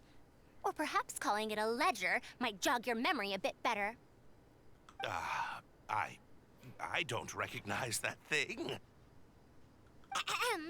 January 3rd, excavated 5 tents. January 5th, 3 tents sold. January 10th, 1 special tent pre-sold. It must quickly be switched out with an old tent. So, tent is your code name for relics? You're supposed to be an archaeological expedition team, and yet here you are, secretly selling the relics and profiting from it. When you believed that you had found the wreckage of the Ruin Wanderer, you tried to switch in wreckage that you had excavated previously to pull the wool over the Academia's eyes. After all, there would probably be many wealthy buyers interested in purchasing the legendary Ruin Wanderer in the black market, yes? And then we arrived just before you could finish your work. That forced you to speed up your plan, and you tried to complete the switch overnight before I could investigate the wreckage. In your haste, however, you accidentally activated the Ruin Wanderer instead. Did I get that all right? I don't know what you're talking about.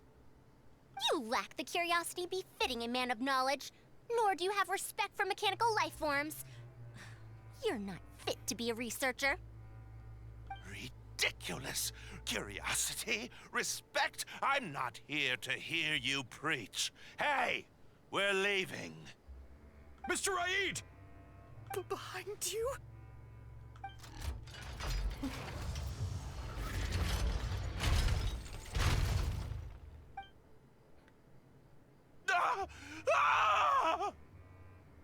Why is it moving again? Run!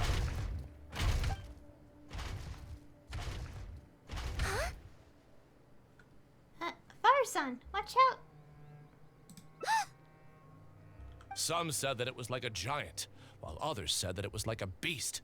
However, none knew why it wandered the ruins. Technically speaking, the module shouldn't be able to move such a large machine chassis. However, I'm basing my knowledge on the mechanical life forms I've seen before. Centuries? Impossible. I heard nothing about it back then. It could only have been around for a few decades at most. Why is it chasing after us? So you've been looking for me this whole time?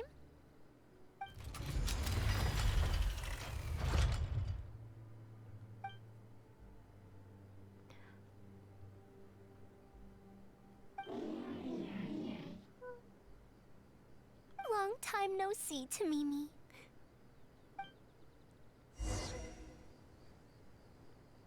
Oh. Oh. Oh, there's a bunch of these things here. What's this? Dear Madame Faruzan, the notes and manuscripts we found on Tamimi have been transcribed and organized, and every one of them has been marked with your name. I hope that even after 100 years, future generations of students will still remember your name, Madame Faruzan. Tamimi's remodeling is going smoothly. As it is now, it can learn how to deal with various dangerous situations in the ruins on its own. I wish you could see it with your own eyes. As I worked, I kept thinking that you'd do a better job at this than I could. After all, you're the most exceptional student I've ever met. I told you not to. Now look, so many people worried, even Tamimi. The messy scribbling has been repeatedly cancelled and edited, leaving barely legible phrases and a single neat message at the back. Hurry up and come home for a meal. Your mom always makes an extra portion of food, you know. Oh, I got an achievement from that. Dear Faruzan, I hope you're doing well. It has been over 20 years since you went missing. People from the academia keep telling us to give up and that you're most likely dead. But somehow, I feel like you're still alive. Yes, that you live still in some corner of this world. You've always been persistent, able to shine no matter what situation you face. I believe that this persistence serves you well in surviving and finding your way home. Unfortunately, I likely won't be able to welcome you home when you do. I don't have much time left, and my reflexes have slowed. Others keep telling me to stop exploring ruins. Only Tamimi is still the same as before, always running off to places which you've been to. Your teacher and friends came up with an idea to remodel Tamimi so it can search for you in our place. You didn't like coming home back then and would always get Tamimi to send a letter back. Now we're leaving a letter with Tamimi. I wonder if it'll ever be delivered to you. I don't know the answer to that question, but if you ever read this letter, I hope it'll be when you've already found your way home. I regret not being able to say this to you myself, but I'll still feel sincerely happy for you, my dear daughter. Welcome home, Faruzan. Look at you, Tamimi. You've changed so much after all these years. Thank you for waiting for me all this time. I've safely received the letters. Your work is done now. You can sleep. Aww.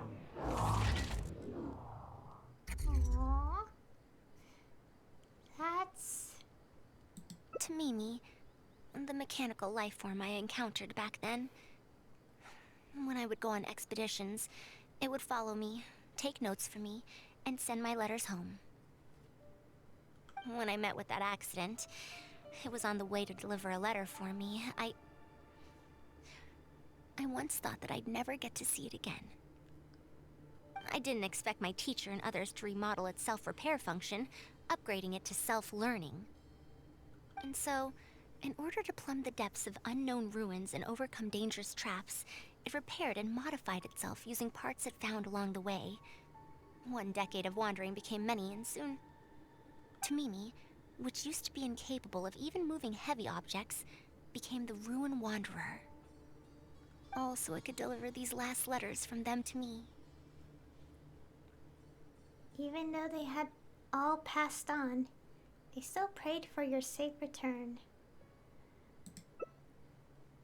Aww.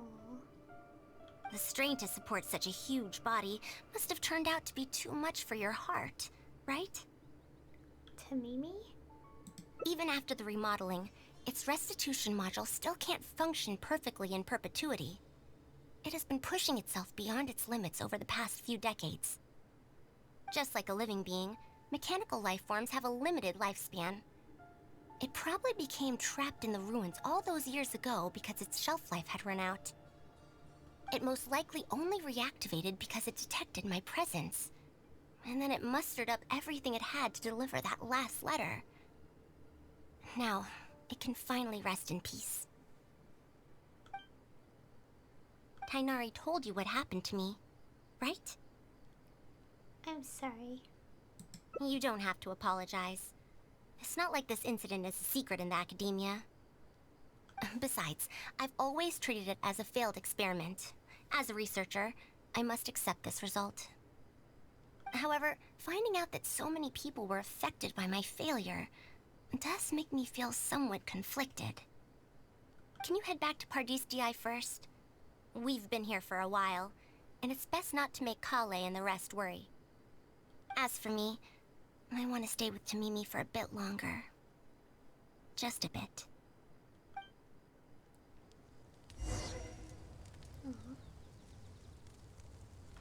Okay, return to the place. Oh wait, can we?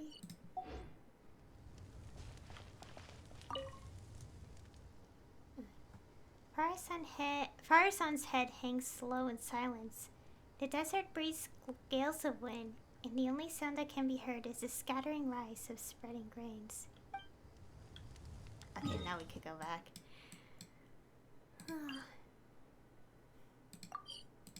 Oh gosh, I double-clicked by accident.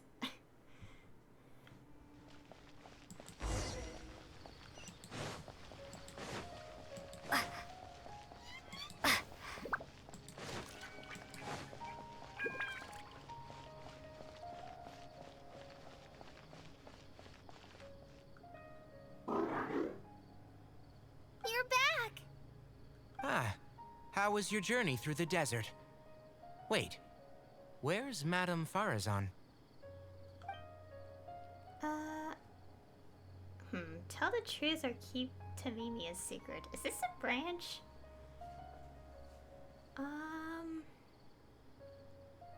Well, I'm gonna get both endings anyway, so it's a matter of which one do I want to see first. I want to say the bottom one.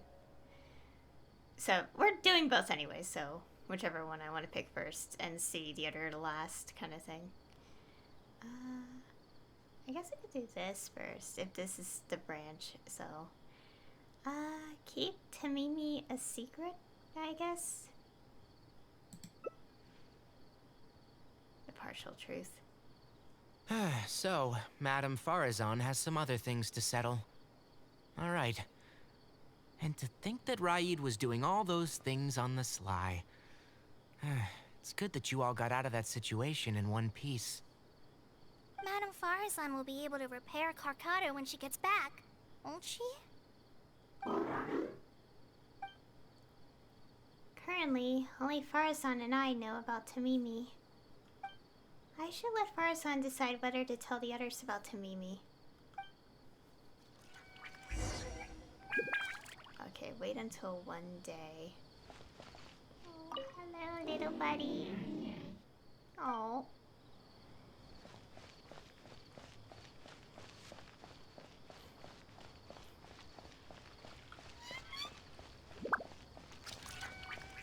Oh, I'm supposed to wait. I was like, where am am I going? Oh, I'm supposed to wait. Let's wait till it's morning hours. Stretch my little arms. Ow.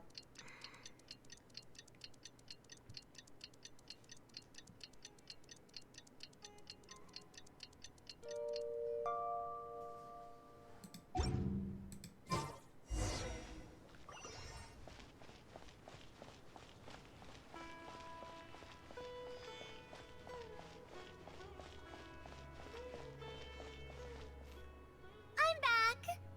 What? Is there to be no welcoming party? Madam Faruzan, we're over here!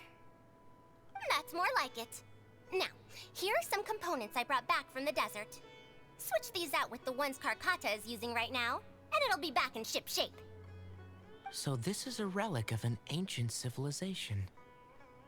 Unbelievable. Thankfully, it didn't end up in Raid's unscrupulous hands. Unscrupulous, huh? Sounds like you already told them what happened. I told him about Raid. I told him about the archaeology team. Well, it's both, but, yes. Is that so? Thank you. We will talk about everything else later. It's nothing. I've already given all the evidence we have against Raid to the Academia. They're going to be very busy. Too busy to bother us, I'd wager. I'll start repairing Karkata then. Kale, can you help me out? Of course!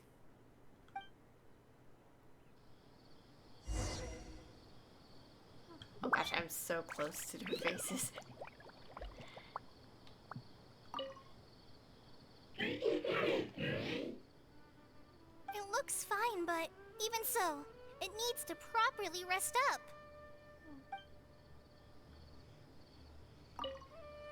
Faruzan went out after repairing Karkata. She seems to be looking for you for some reason. Well, I will not probe any further. However, if you need any help, do feel free to ask. Okay.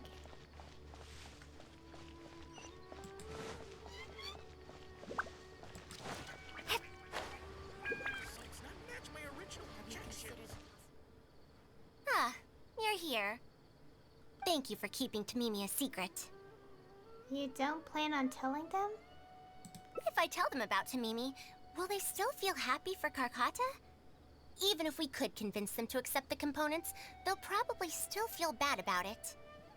I don't want my past to affect people in the present. That applies to both me and other people. You don't have to shoulder all this alone. Maybe you'll feel better if you share it with the rest.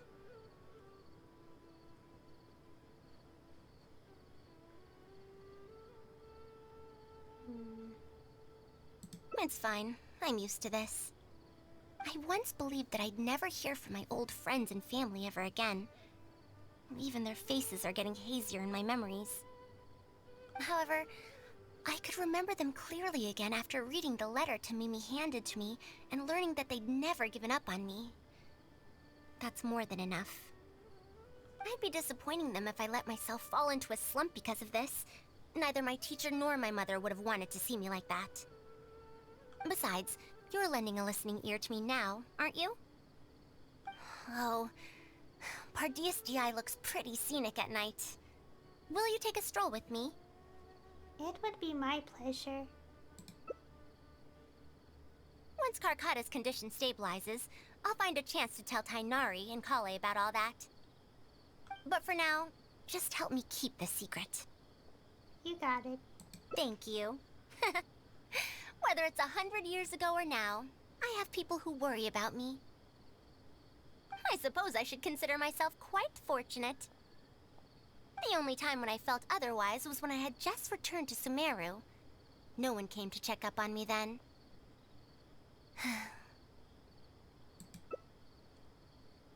Welcome home, Faruzan. Yeah, I'm home. Aw. back, Faruzan. Where once she was adrift on the sea of time, she has found her home shore once again. And we still have to get the other ending. Oh, I kind of like how this one turned out. Oh, great. We still have to get the other one. Because I had to complete it all.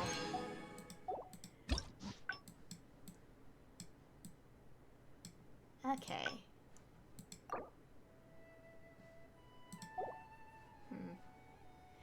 Well, time to do the other one. Tell the truth. Although, honestly, to be honest, I do agree with the idea of, you know, not being the one to say it, rather the person themselves say the truth, you know? But, we need all the endings, so I have to tell the whole truth.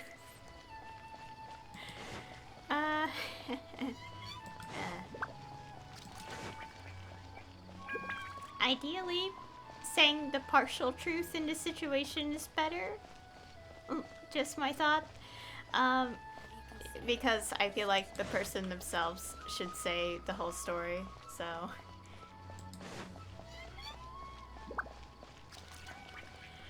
Okay, stretch. Oh gosh. Ow. My arm. Ow.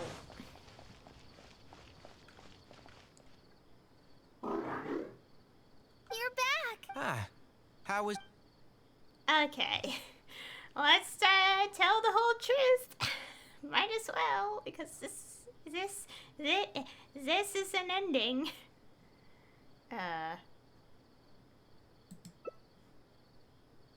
Everything.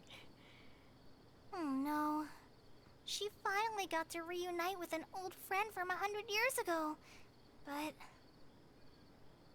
As a researcher, she could perhaps accept it. However, as a friend, student, and a daughter, we should give her some time. Let's just wait for her here.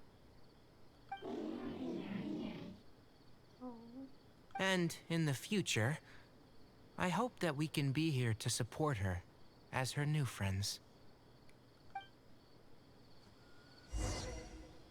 Okay, wait until one day later. Oh gosh, I keep getting messages about my, like, university. Because I'm supposed to be making sure I sign up for, like, classes and stuff. But I just haven't gotten the time because I've been working on, like, 5 assignments recently. I finished, like, 2 of them, thankfully. But I still have to finish the rest. And it is exhausting.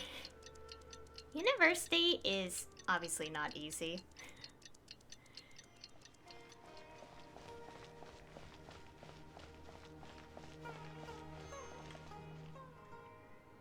I'm back! What? Is there to be no welcoming party? We've all been waiting for you, Madame Faruzan. That's more like it. Now, here are some components I brought back from the desert. Switch these out with the ones Karkata is using right now, and it'll be back in ship shape. Huh? Why do you all look so solemn? Come now. Liveliness befits youngsters more. Madame Faruzan, did these parts come from...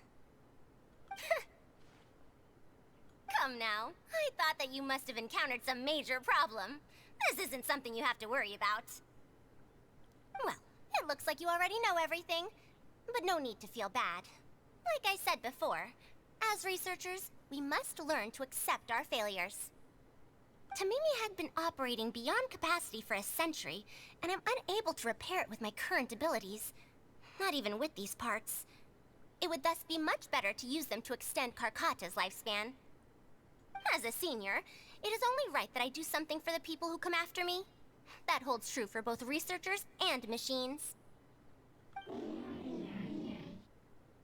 Besides, I didn't say that I would be giving you these parts for free. They will only be used for Karkata temporarily. Otherwise, you wouldn't be able to help me with my research. I'll be sure to revive Tamimi once I've fully deciphered and replicated the creations of the ancient civilization. All right. I'll do my best to help. Me too. Although, I'm not sure if I'll be much help. I'll help too. Thank you. If they could remodel Tamimi successfully even back then, there's no reason why we won't be able to do even better. And when that day comes, I'll be sure to say, welcome home, Tamimi.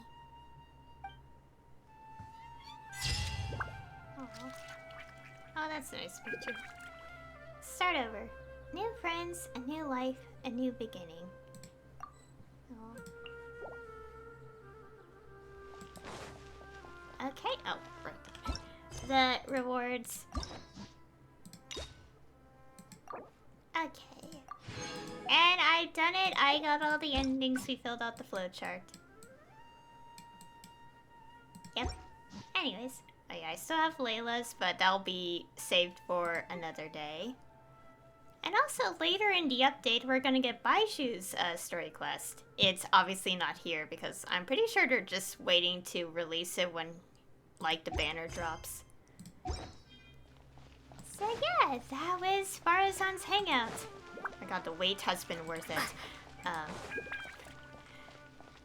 Yeah, this actually was released in the previous update, but because of obvious reasons, I preferred to wait until the new lines were, you know, released. Is that? Yeah. We're not gonna talk about it. But yeah. Anyways, Faruzan's Hangout. I really enjoyed this. It's lovely getting to know more about Faruzan. And yeah, I'm glad I got to play this one. Stretch. So basically the point system is kind of similar to a few other hangouts where it doesn't have, like, you know, the hearts in the corner. Like, it doesn't have too much significance. I know that I just know for a fact that Haze's Hangout was the most involved with the point system. Because there were a lot more choices where... Because I remember, like, in one of the previous Hangouts I played, I think at least, like, for example, like Toma's, I knew when the where the branch paths were because, the voice lines stop when you're skipping through the text when choices are presented. Although I think, if I remember correctly in Hazos, it did the same thing, but it's kind of like, it wasn't really a choice, I think? I don't know. I'm trying to think, it's like, because Hazos went, like, more detailed, I guess that's the correct word, with, like, the points and the choices you have to make. Like, you have to be very careful with your choices. So the hangout doesn't end abruptly.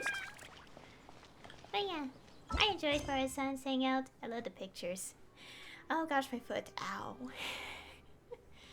I've been sitting in my chair too long. What's this button? Oh, it shows me stuff. It's the lovely thing. Okay, let's get the notification off. Okay, and that is it for the stream. Because obviously the whole stream I'm just doing this hangout, so yeah. I'm trying to think what to say. So obviously, I enjoyed Faruzan's Hangout. I love learning more about her since, you know, she has yet to appear in an event. So, like, obviously from the 3.6 trailer, she's definitely going to appear in the upcoming events. So, the one that I think is on April 27th, I think. Last I checked. Yeah, so like 2 weeks from now. Yeah.